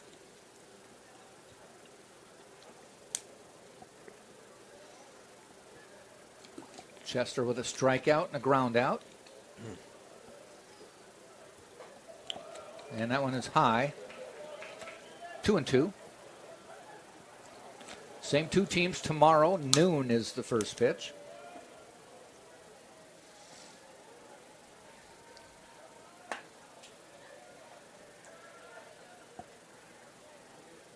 Swing and a miss. So he's got a strikeout, a ground out, and another strikeout. That time to get the strikeout, a really nice slider that got the swing right above it. Nelson, good through 1 1/3, just 16 pitches. I was mentioning we talked to Jordan Lala about the field. You know, these brown-looking infield, but it's actually turf, just like the green. But he said there's a subtle difference between the green and the brown, and I asked him about that because of the warning track. Normally, players have a grass or a turf field, but then they have dirt for the warning track, which will tell a player you're approaching the wall. And I said, do you sense that with this stuff? And he said, not really. He said, it's really subtle. He said, possibly by the time you realize it, it's too late. But he also said something interesting, too, is this turf field. He said, you can kind of tell looking at home that on the pitcher's mound, there's like a strip going straight down from the rubber, and that can be replaced, as well as around the batter's box and some of the other high traffic areas. They can just take it up and Velcro it back down. And he said that it's good for about 2 months in the high traffic areas, and they'll replace it. Swing and a miss. Making quick work. That's exactly what Nelson does. He enters the game, and he knows how to retire batters quite easily. Me mentioning earlier, a 1.79 ERA in 60 pitches. Also, by the way, 60 pitches from the bullpen. That was the third most in the entire Spartans pitching staff. So he was able to go the distance, and definitely love to have him in these high leverage spots. Fouled off. I think Baker was trying to get another bunt down. As a lefty, you get the nice area to try to put it right down the third base line. So you're mentioning 60 innings pitched, 24 appearances. So, it's about 2.5 or a little more than 2.5 innings per appearance. So not kind of like a major league closer where your job is to come in just the 9th inning. I think if he was with our Tampa Bay major league team, imagine he'd probably be more of an opener for them. Go in, get 2-3 innings, and maybe even 4 if he was feeling good, which he can for a while. And then they bring in a longer follower. Wonder if any of the scouts were a little disappointed they didn't get to see him today. Of course, he's a little bit older. He spent some years at Tampa, but he's definitely got the skills to potentially make an impact for a minor league team. Swing and a miss. Inning is over. Braden Nelson shuts him down. All right, we now head to the bottom of the 8th inning of a scoreless ball game. Jack and Taylor are back right after this on TampaSpartans.tv. I am an NCAA student athlete. And I pledge to be a champion of unity on my team, on my campus, and in my community. I pledge to embrace differences and strive for inclusion and collaboration. I pledge to stand against racism, hate, and discrimination. I pledge to strive for love, care, and forgiveness. I pledge to stand against silence, deceit, and obscurity.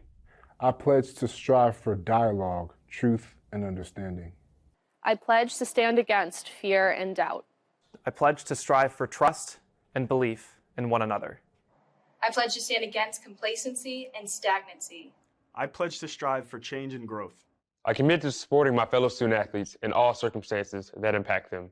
I commit to both choosing unity personally and encouraging it for all. I pledge these things because we are stronger together. United as one.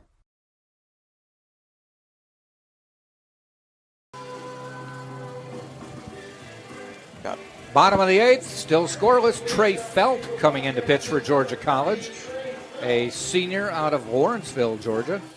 Started his college career at Gordon State College, and his job will be to keep the Spartans in check. We played 7.5. Nobody has played at anyone at this point. I'm trying to think, has there been the Spartans had a runner on third at one point, but I don't think Georgia College has advanced anyone past second. Definitely great pitching here from both teams. Very much polar opposite. If you take a look over at the softball field, the Spartans were able to score 22 runs for their 2 doubleheader victories. But it was one defensive. constant. Defensively, the Spartans were great. We saw Mariah Galehouse be part of a combined perfect game. Kate DeSimone entered for the 5th inning, likely as Galehouse was pinch hit for, and got through 3 batters with a strikeout. And in 5 innings, 3 strikeouts, no base runners conceded. So a combined perfect game. Nice job. Spartans off to a 2-0 start in softball this year. Of course, I do have to mention 2 asterisks with combined, and also with 5 innings since the game ended early. But this game won't end early. Gutcher leading off. Got a base hit his first time up as a Tampa Spartan. Solid day for him behind the plate as well. Yeah.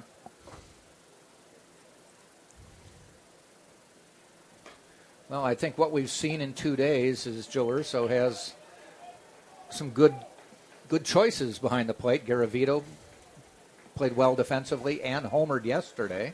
He's a DH today. And Gutcher with a base hit today has played well defensively as well. It'll be Gutcher, Nunez, Lala for Tampa.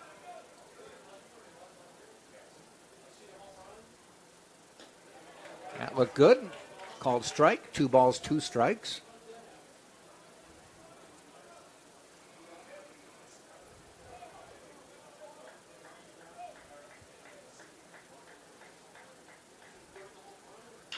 Ground ball foul. Down where the Tampa Spartans bullpen used to be when they put in this new turf field. Both teams had bullpens down their respective baselines in the farther down the line, well past third base. Tampa's bullpen not there anymore. Ball, as they've moved it on the other side of the fence and hidden from view purposely.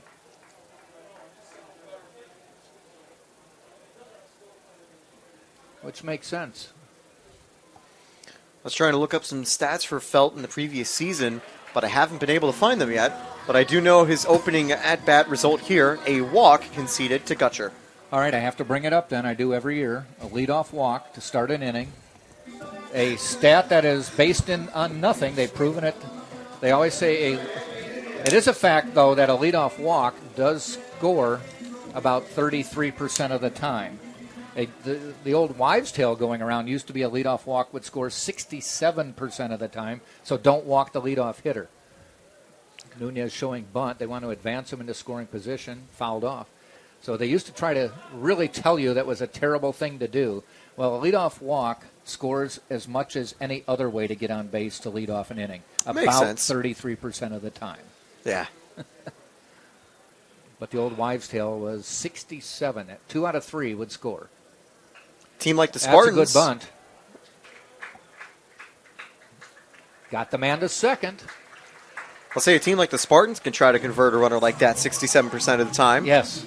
Yeah. And they do have him just 180 feet from home now, and minus about 6 or 7, depending the lead that Gutcher will now take with Nunez at the not Nunez, Lala back at the plate. Well, the good thing is, they got him on second. Now you're at the top of the order. Jordan Lala singled to start the game for Tampa. Drew Earhart after him gets you out of the double play situation as well. So you put one in the outfield, and we'll see what happens at the plate. Fouled off. I don't know if you can see it on the monitors, but if you look in left field and look up, I think we're in a Hitchcock movie. You can see all the birds there. Birds everywhere. Maybe they're hoping for a deep pulled fly ball to try to steal a souvenir. There's hundreds of birds, and they're now flying away from the field. Lala looks at one outside. I don't know if you got the reference to Hitchcock. Did you get that? I think so, because I've done some Hitchcock movies in he high has a school movie theater. called The Birds. Ah. Of which that makes more sense. About 10 times as many as you saw there invaded a small community in California. Yeah, certainly would be great if they invaded this game here. Fouled off. 1 ball, 2 strikes. I'll mention the 2 leadoff hitters that are potentially due up without a double play, batting .400 combined, 2 for 5. Maybe a 40% chance to get a hit and potentially take the lead. Yeah. 1-2 pitch. Ball 2 outside.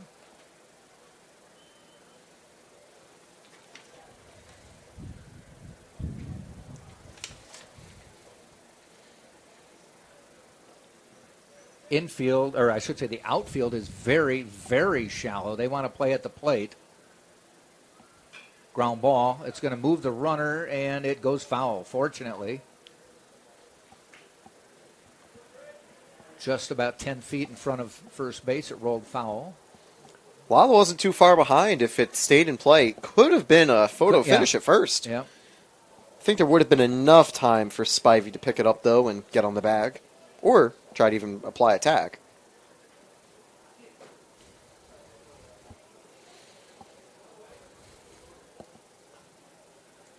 Two balls, 2 strikes.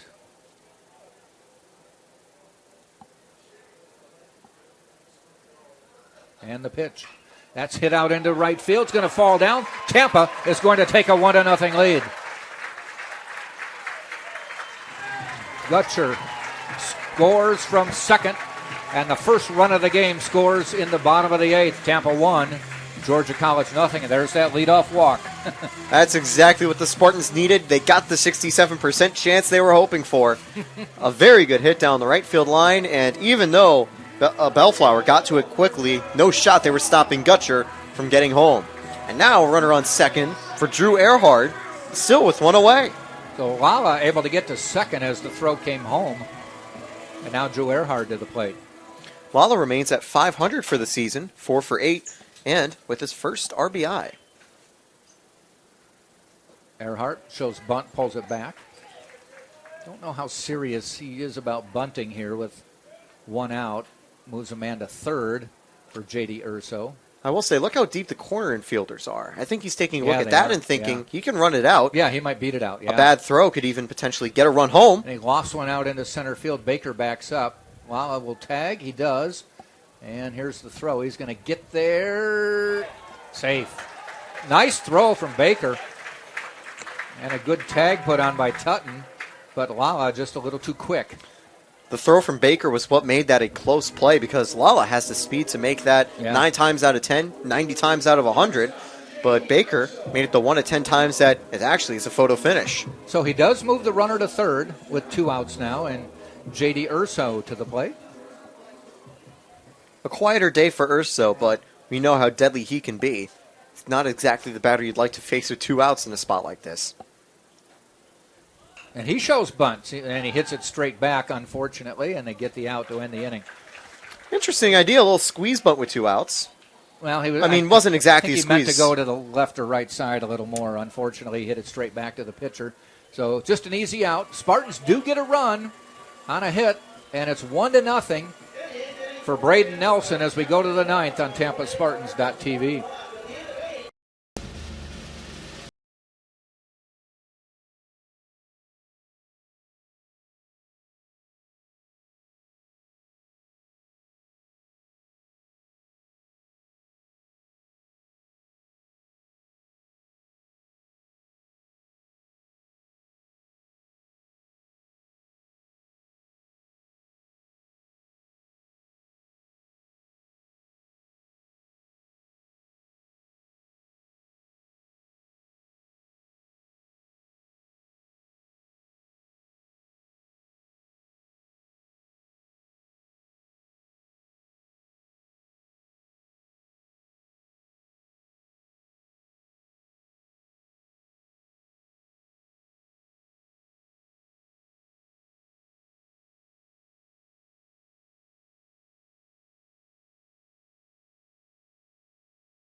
I think that's a pinch hitter. Yep, 32. I'll take a look. Worth played yesterday. And we are back.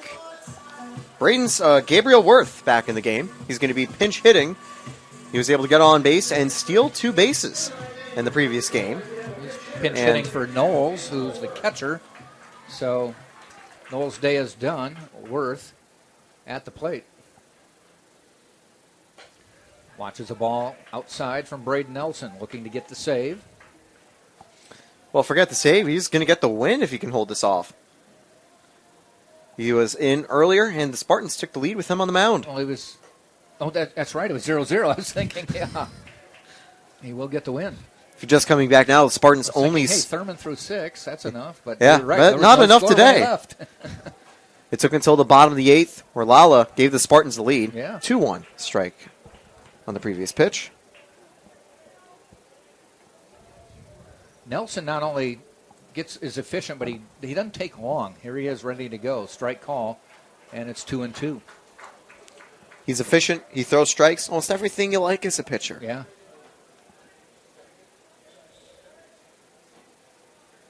Two. Swing and a miss. Got the strikeout. They're going to have to throw it down to first. They do. 1 down, 2 to go here in the 9th. This is one of the downsides of having this camera angle because you can't read that pitch as well as you'd like to if you had a center field camera. Because what a filthy strike 3 pitch to get the swing and miss. Yep. His slider has been chopping batters up. Already 4 strikeouts, and every single one has used that pitch.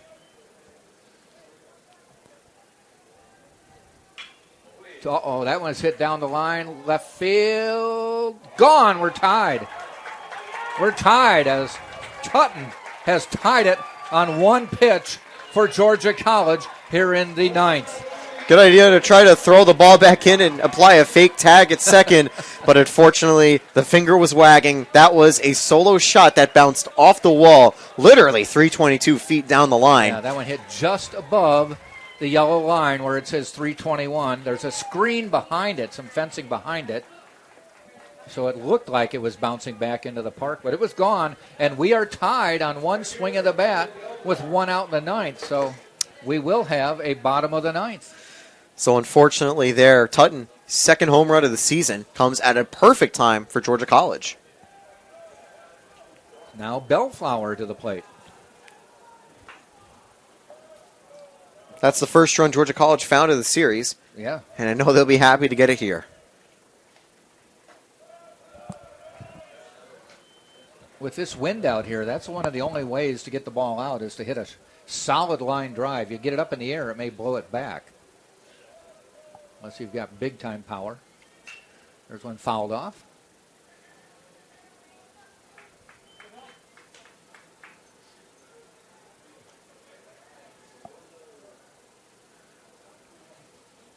So the Spartans will bat in the 9th.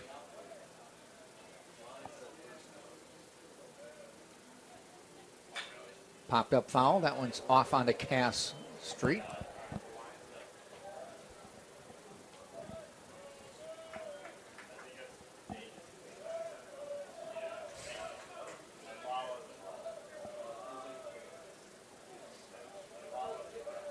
Nelson's pitch.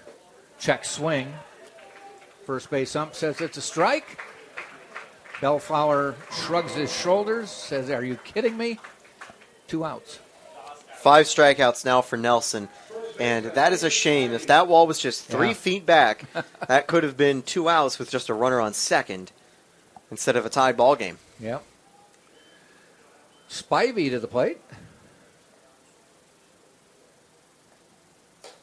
Outside.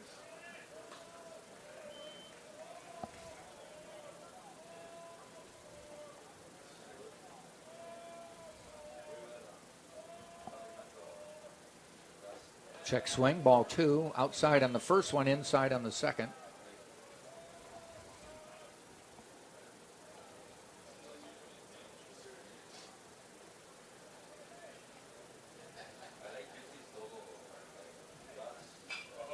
Foul down the third base line above the Tampa dugout.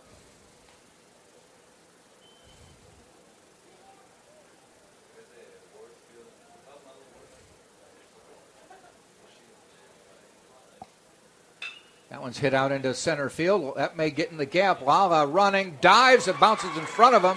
Heading for second is Spivey, and he's going to get there as the throw gets away. He's not able to advance past that.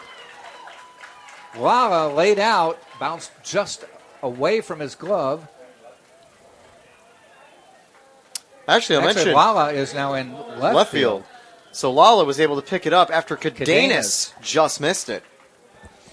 See, I forgot to mention that Cadenas came in as a pinch fielder, not pinch runner. And here comes Sam Militello, pitching coach, associate head coach here, and former great UT baseball player to the mound. I have a feeling this is just to try to settle Nelson down, get that final out they need. Don't imagine they'll send anyone to the bullpen to warm up. Or if there is, we can't see him. Yeah. I didn't see anybody go. It's hard to see from the distance as well with the new setup, but I don't assume so as well on a spot like this. No, I did see a ball just get thrown. Okay. Somebody is out there.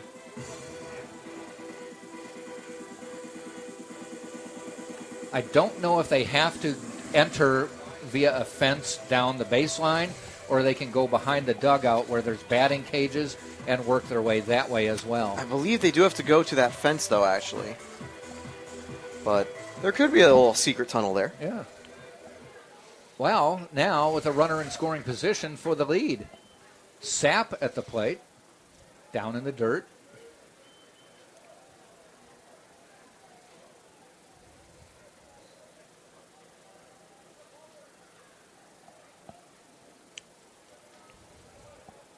Timeout called.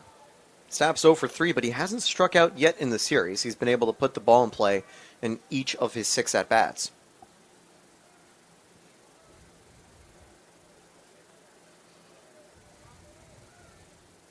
in the dirt again. Nelson over 40 pitches, so even though we know Nelson could go the distance, his stamina is also a little lower at the start of the year too, so he could be getting close to his limit. Inside, he's gone 3-0. I think Weatherford on deck looking for an at-bat. I think if the walk is conceded, they take the call to the bullpen to try to get that final out. Walked him on 4. A glance down into the Spartan dugout. Nobody coming out at the moment. And here's Joe Urso standing up, but just walking down away from the mound. Maybe just trying to get the word on. Actually, he's giving signals to Jordan Lala. Foul ball to Weatherford. Runners on first and second now with 2 out. And now a 1-1 baseball game. I think it's important, that foul ball for Braden Nelson, because 4 straight balls in the previous at-bat with the walk. I think that might help him get the 0-1 lead, gain some confidence for this at-bat. Foul ball ahead 0-2. I was mentioning previously that we were actually potentially looking at a sub-2-hour game here, but unfortunately this late bit of offense from Georgia College has likely killed that hope. Fouled off.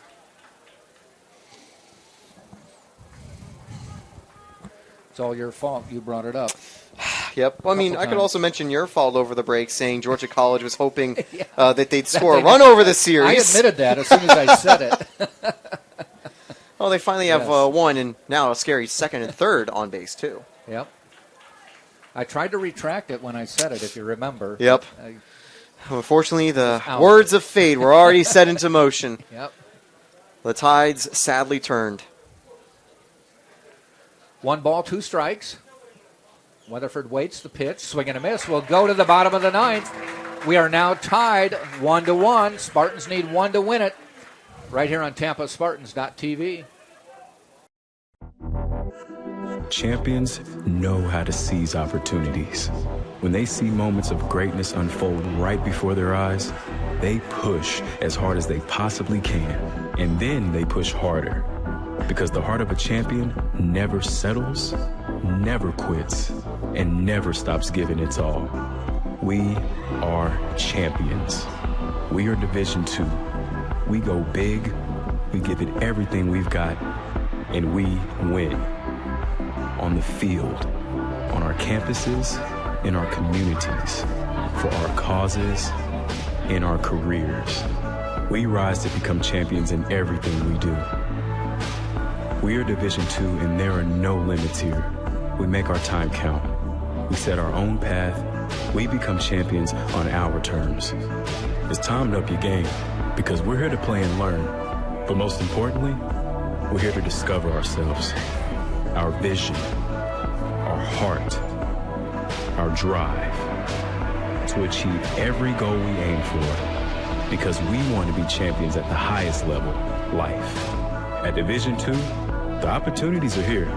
Are you ready? Trey Ham. Yeah, it's catching. All right. 21. Go to bottom of the 9th of a 1-1 baseball game. And we've got a change behind the plate, I think, and a change on the mound. 21 now pitching for Georgia College. John Raines, a freshman from Powder Springs, Georgia. Behind the plate, Trey Ham has entered the game. They pinch hit Knowles back in the 9th inning. True, and it worked out for them because they scored. Yep. Although it actually wasn't the pinch hitter that scored. Yeah, the pinch hitter wasn't out. It was rather the next batter, yeah. Tutton, who was able to get a solo shot. Cumbo, Garavito, and Cadenas. Cumbo to the plate. One thing I've noticed, if you look at Cumbo, he'll probably swing and hit the first pitch. Nope. He stands in the batter's box a lot more forward than other batters. Almost every other batter has his foot on the back line of the box. And he is way up. A lot of them like to be in the back because that way you get the full view of the ball and what it's going to do. Some like to get up there and hit it before it makes its move. Fouled off.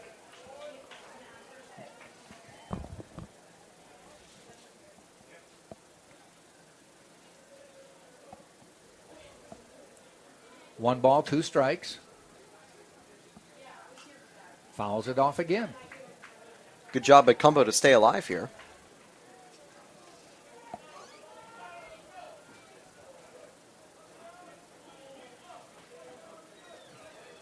Rains, winds, and fires. Off-speed pitch, and Cumbo couldn't handle it. 1 up, 1 down. One of the downsides of an early swing, because if you can get fooled like that, yep. And that was a really good breaking ball there to get the swing and miss. Garavito to the plate. DH in this game. Flew out, walked, and has a base hit. In the 5th inning, he got to third base, couldn't score, and he also got on base in the 7th. Down the middle, strike 1.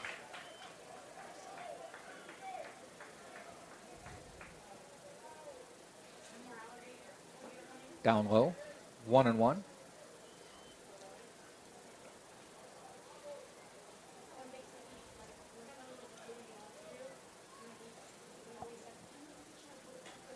Scooping it out of the dirt is Ham.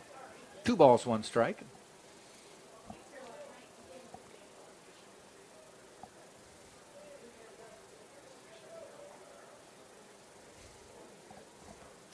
Popped up.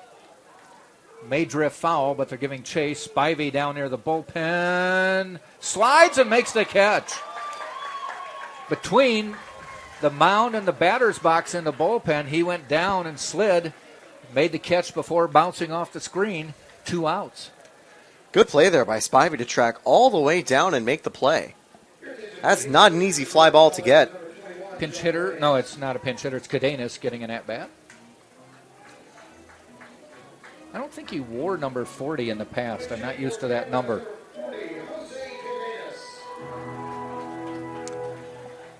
Not sure, but he's wearing the 40 this season. Yep. Maybe it was a later addition, I think. Could be a reason why. Good slider here from Rains for strike 1. Rains doesn't waste any time. Next pitch, strike 2. He's just pounding the strike zone right now. 2 outs, bottom of the 9th of a 1-1 game. That one's fouled off.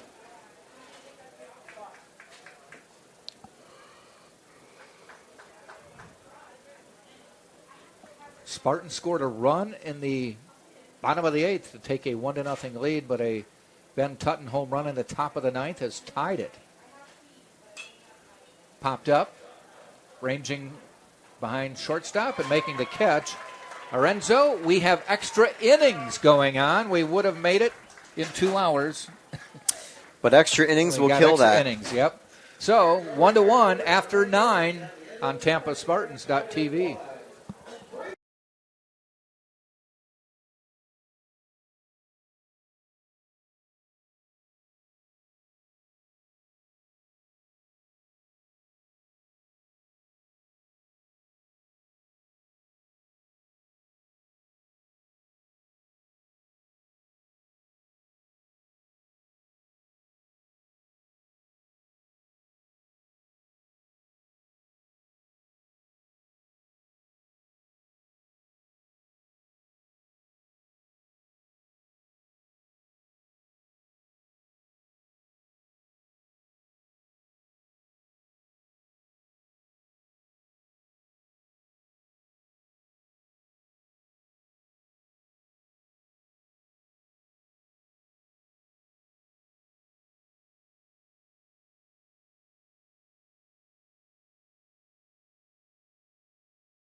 Extra baseball coming up right now as it's the top of the 10th inning.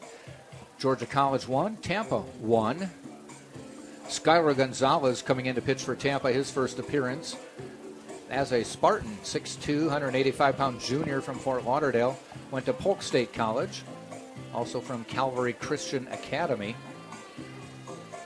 Excited to see what Skylar can do. At Polk State, he went 5-2 last season, 54 2/3 innings, a 2.47 ERA with 48 strikeouts and 25 walks.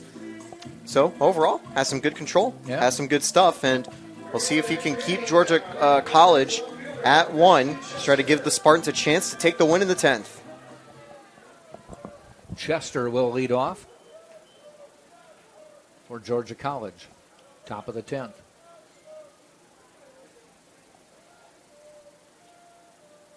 Gonzalez backs off, looks into the dugout for a second. Now he's on the rubber. And his first pitch is a Spartan. Down the middle for a strike. Shadows now kind of creeping in over home plate, working their way out toward the pitcher's mound. Ground ball, Nunez fields it, backhands it, tosses well in time. 1 up, 1 down.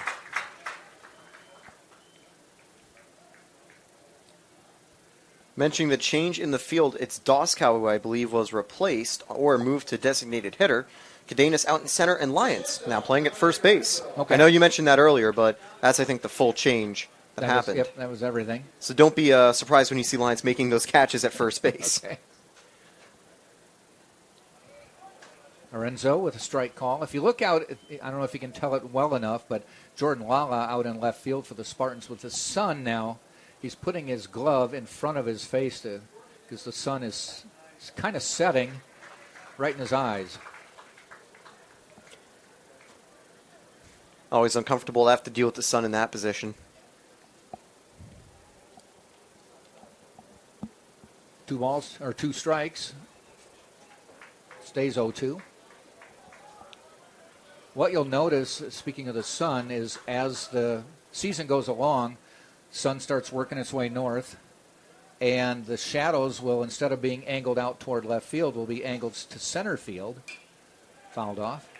And at about this time of day, the pitcher has a very difficult time seeing the ball tossed back to him from the catcher. And we will see them just like bail out a throw back from the catcher. We might have to start rolling it back to the mound when that happens. A couple times he's just like, he had to move off the mound just so he had a better angle. 0-2 in the dirt.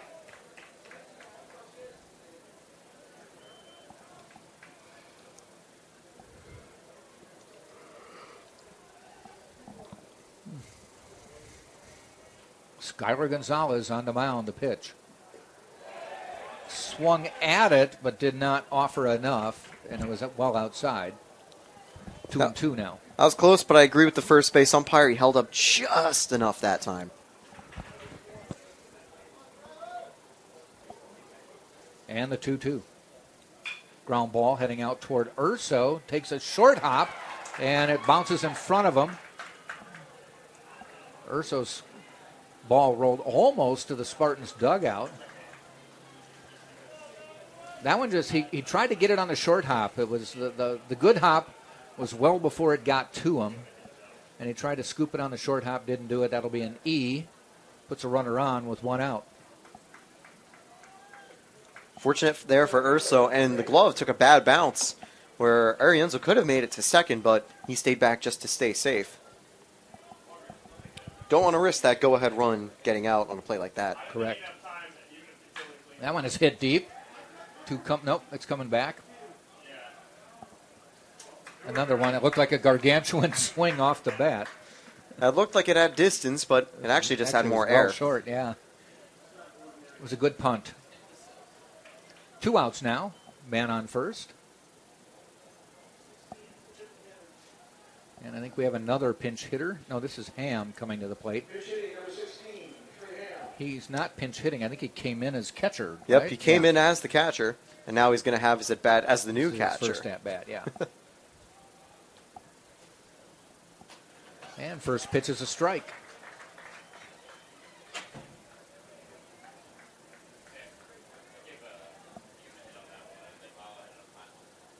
Joe Urso signaling to E.J. Cumbo to back up a little bit in right field.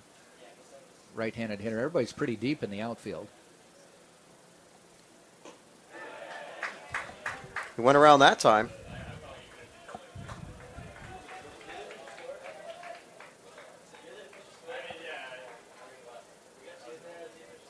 Moving the outfielders pretty deep. They're basically saying, I don't want anything getting past you to the wall where the runner could keep going. There he goes. And they're not even going to try for him, and a stolen base. It's definitely safer not to try to get the throw there. It was a good jump from Arienzo. And the risk, if you send it to the outfield, he gets to third or even further. 2 balls, 2 strikes. Now a runner in scoring position for Ham. Doesn't matter. He strikes out. We'll go to the bottom of the 10th. Still tied at 1. Spartans will send up the bottom third of the order right here on TampaSpartans.tv. Champions know how to seize opportunities. When they see moments of greatness unfold right before their eyes, they push as hard as they possibly can. And then they push harder. Because the heart of a champion never settles, never quits, and never stops giving its all. We are champions. We are Division II. We go big, we give it everything we've got, and we win.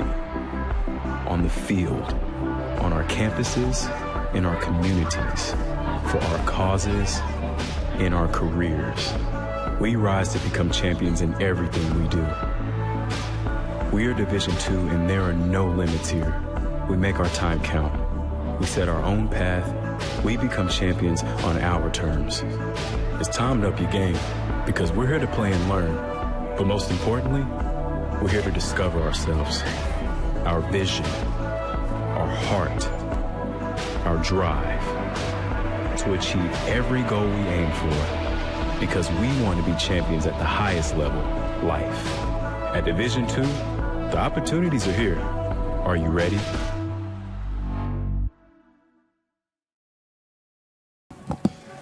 Bottom of the 10th we go. The Spartans will send up 8, 9, and 1. That'll be Lyons, Gutcher, and Nunez. Jamarcus Lyons now playing first base for Tampa. Has an 0 for 3 day going. Hit the ball every time. Just at people. And one of them at the One of wall. them deep, yeah, out by that national champion markers. It was unfortunate that it didn't go over the wall. I know we'd like to get one right here for sure.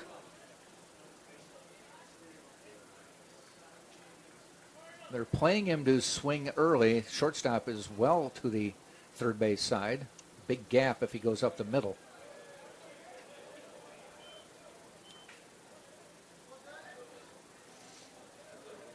Relatively shallow for him in left field, considering what he did last at-bat.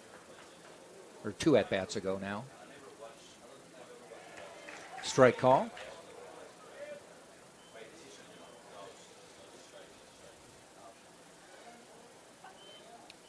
Lyons got on base yesterday, but wasn't able to get his first hit of the year. That one's hit out to center field. Baker hustling back, still back, makes the catch before the warning track, 1 up, 1 down. Straight away center, which now they have markers out there, 395. I think I said 385 yesterday, 395. 395. It actually has said 395 since yesterday. Yep, I just misread it. Yeah. It can be hard with the glass sometimes to see. It was dark. Yeah.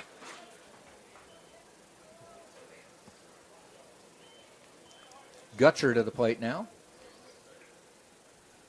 And we have a little timeout for the catcher, Ham. I think he put in a new earpiece. I think instead of looking to the dugout for signals, they can do it via radio. Yep, they do that in the majors and also doing it here in the college level. Mm-hmm. I thought he was just streaming music. Hey, that could work too. Strike call.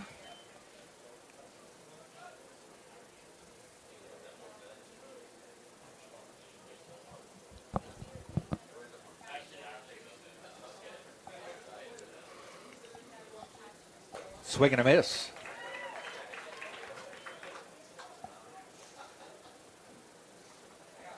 Great debut, though, from Gutcher. He's 1 for 2. Had the single back in the third inning and got on base with a walk in the eighth. Goes after that one, though, and strikes out. 2 down in the bottom of the 10th. Bottom of the order. Anthony Nunez striding to the plate.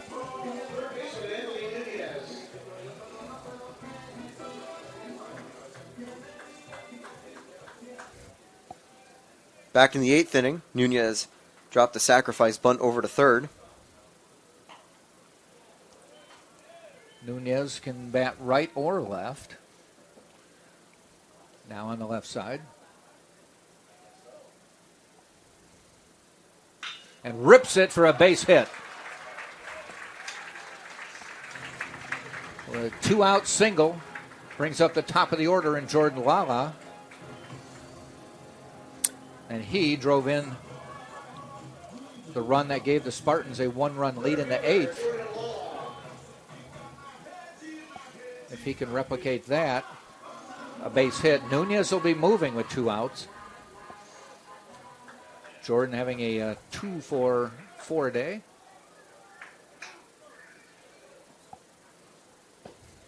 Looks at one a little bit inside. I was wondering if Urso would have made a move to a pinch runner here. Potentially try to shift someone like Earhart to third base for the next inning, but they're going to keep Nunez there. Mm-hmm.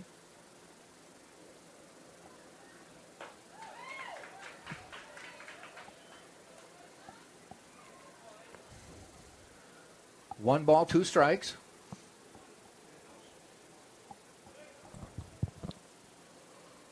There goes Nunez.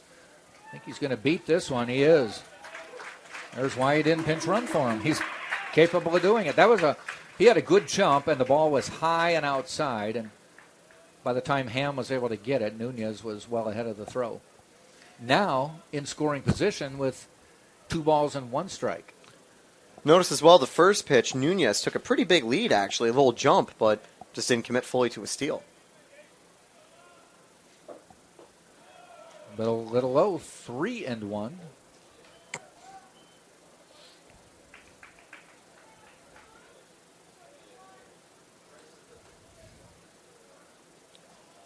Not only good move, gets you out of the double play possibility. Lala did do that in the third. Ball 4, though. With 2 outs, though, the double play, not as much of a factor you're right. as it would be normally. Yep. But it is a force out at second. Yeah. That out has come back now, and a force out at third is possible, too. Here comes Drew Earhart, and by the way, Jack, when I was in the booth with Carson yesterday, I asked him, who's the one batter you'd like to face the least in a clutch spot? He said Drew Earhart. Really? Because he is a very calm, he's very good in the bat. He's just a very strong hitter and knows what to do in a spot like this. Let's see what he does. Has the winning run standing on second. If he just puts it in play, he's going to be running all the way. Yeah, if he gets it through the infield.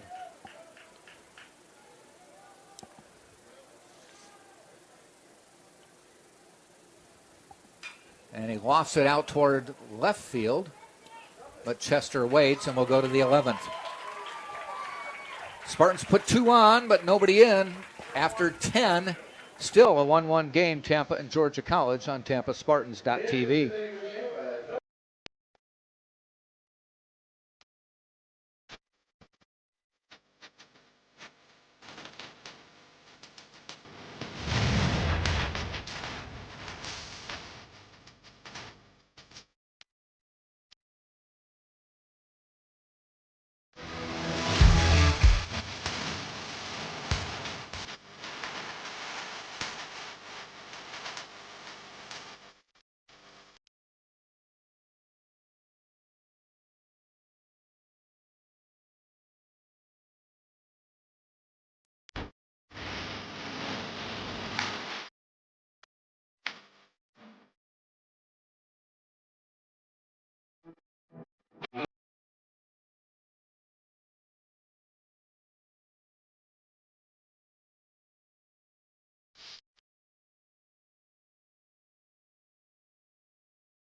our second extra inning. We go to the top of the 11th of a 1-1 baseball game. Georgia College, Tampa all tied up. Tampa picked up a run in the bottom of the 8th, take a 1-0 lead.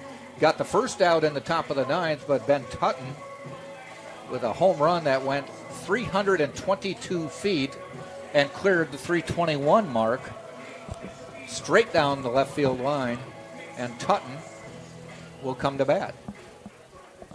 Skylar Gonzalez on the mound for Tampa.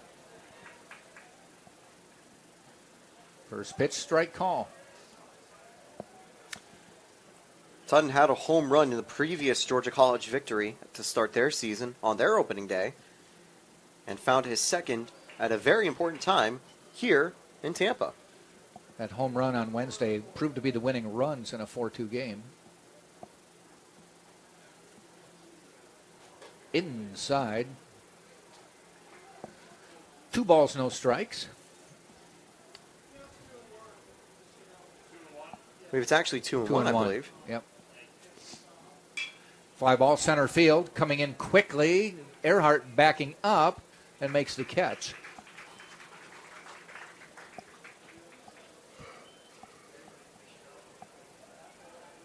So Gonzalez gets the first out. Bellflower now to the plate. See shadows engulfing all of right field now. Yeah. And also the couple students that have gone over to the right field wall, just behind it, on the wall by the soccer scoreboard, to enjoy a good view of the game. Yeah. Bellflower 0 for 4 day at the moment. Ball inside. That slider just missing a little bit low.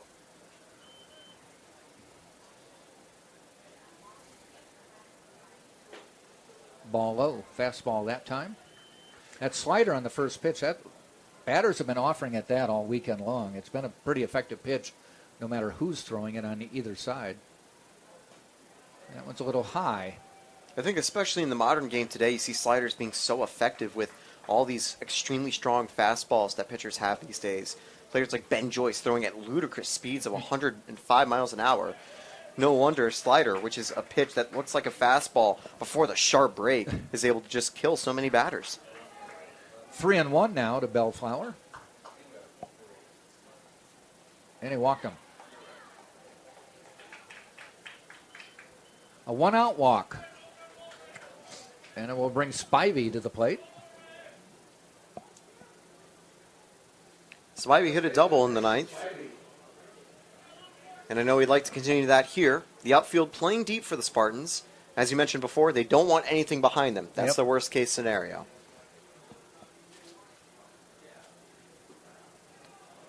Spivey followed Tutton with the had the home run. Spivey then doubled. Runner goes, throw. He beat it. I think just by a step. J.D. Urso doing some gymnastics to try to catch that ball. But now with 1 out, runner in scoring position.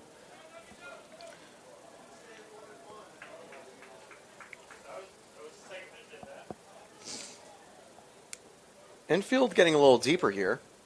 Now the double play possibility is gone. Popped foul. I think that one hit the plate and bounced back. Or at least just hit the turf down in front of it. It didn't have that. Yeah. Now we got to get used to it. It's not exactly. a dirt It's not sound gonna, anymore. It's not going to hit the dirt and just like stop there as often. Yeah.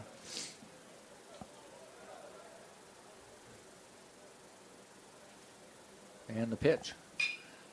Fly ball heading out toward Lala. That's got a lot of hang time, but Lala makes the catch. Runner does not advance, and well advised to not advance. 2 outs. Runner still on second. And to the plate comes Sapp. Last time, Sapp was able to get aboard with a walk. It'd be important for him to try to continue the inning here. So far, with 2 outs, Georgia College is 2 for 12.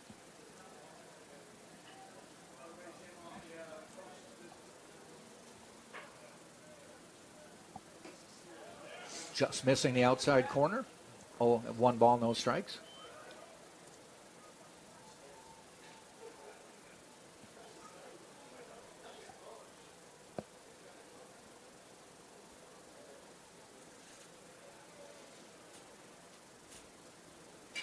That one's hit foul.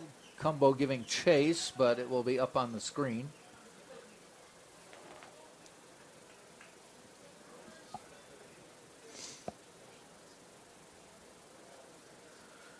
So quickly ahead, 0-2. No, what do they have on there? 1-1, I think. Mm-hmm. First pitch was a ball, and this one is a strike.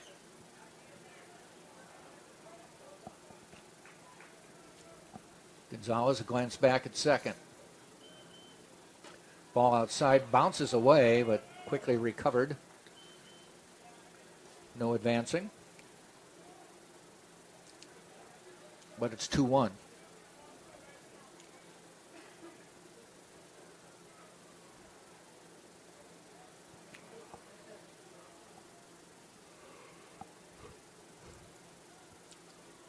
And the pitch.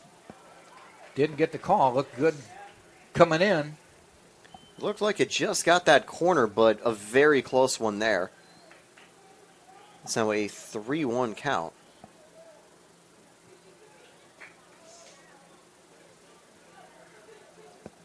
Gonzalez in the stretch. Here we go. Ooh, strike call. Sapp tried to influence the call. We'll have a full count. Imagine runner will have to go with 2 away here.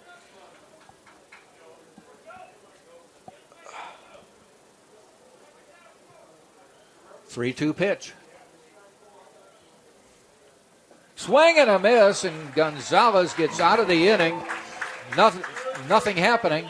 We will now go to the bottom of the 11th, still tied 1-1, as the Spartans will send up Urso, Cumbo, Garavito on TampaSpartans.tv.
Will this be the inning the Spartans may push over that second run? 1-1, bottom of the 11th, and number 11 will lead off, J.D. Urso.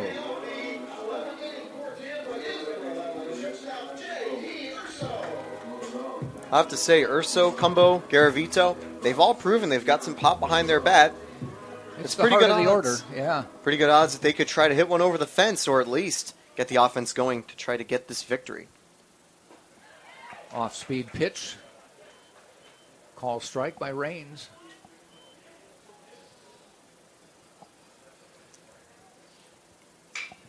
Ground ball, and that eats up Tutton for a base hit, so a leadoff base runner for Tampa.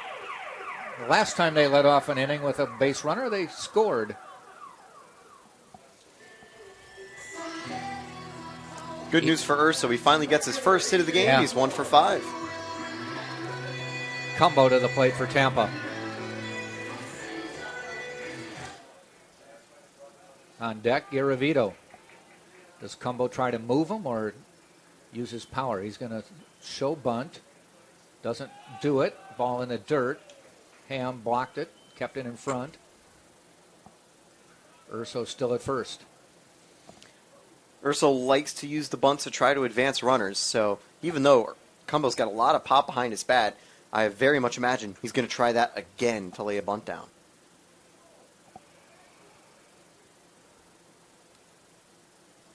Shows it again.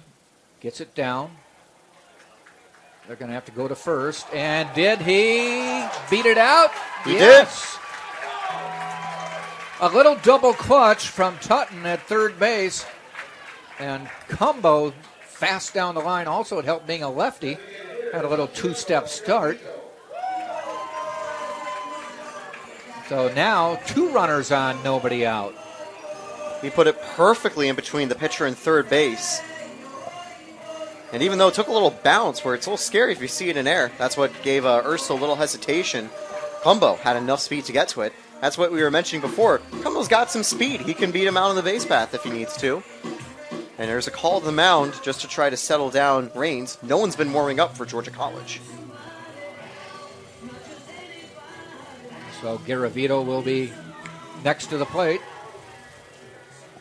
Garavito had the moment of the game last time, the home run to get the lights flashing. And, well, he could also get the moment of the night tonight with a runner, the winning one, on second. And no one out. Although, he could also play the bunt game and put runners at second and third, or runners at the corners. And all of a sudden, a sack from Cadenas. The way I see it, he's going to bunt them to second and third, and then a squeeze bunt to win the game. Well, the fact that Adam Hunt's on deck might change that a little bit. True. If it was Cadenas, then I definitely would agree. Cadenas would definitely drop the squeeze. But they might be looking a little more power with the first baseman that's going to be a pinch hitter after this. That would be fun, though, a little squeeze bunt to take the victory. They are playing in at the corners.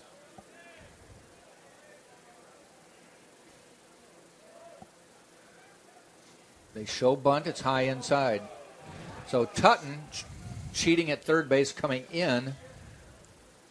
Shortstop Arenzo coming in from his position to cover third in case they get a throw over there.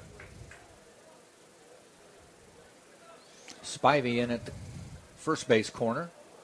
Garavito shows bunt, takes it back, pops it up, foul.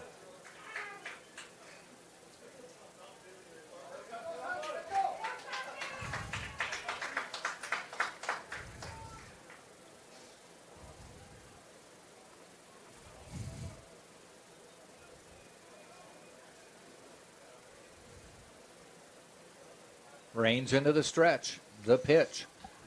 Showed bunt again. It's low in the dirt. Blocked by Ham. Everybody stays. It's good that you have Garavito threatening the bunt because it gets in the pitcher's mind. You start to think, how can I make it so you can't get a good bunt? Yeah. And that can cause you to miss your spot and get in a bad count. And 3-1, obviously you're going to open it up to Garavito to try to get a hit. And the pitch shows bunt, gets it down. I think they're going to just have to go to he double clutches, and nobody was at first to take the throw. Spivey was ready to play in for the bunt. He went way too far in, and Bellflower was not ready to cover first, so every runner advances. Bellflower went to second to take a possible throw because Arenzo from shortstop went to third. Bases loaded. Nobody out. Adam Hunt coming to the plate.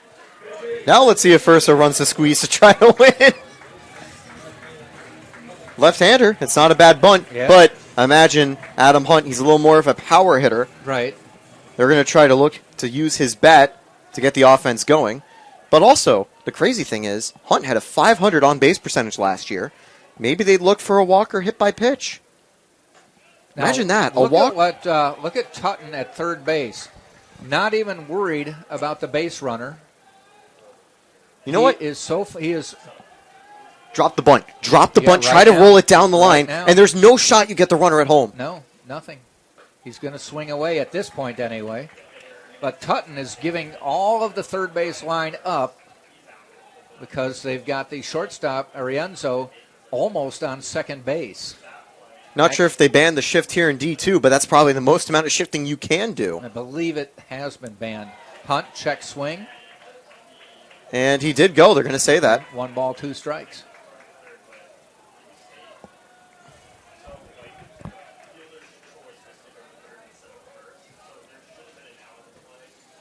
The pitch. Swing and a miss. Hunt goes down. He went upstairs looking for that one. 1 out. Base is still loaded. Jamarcus Lyons coming to the plate.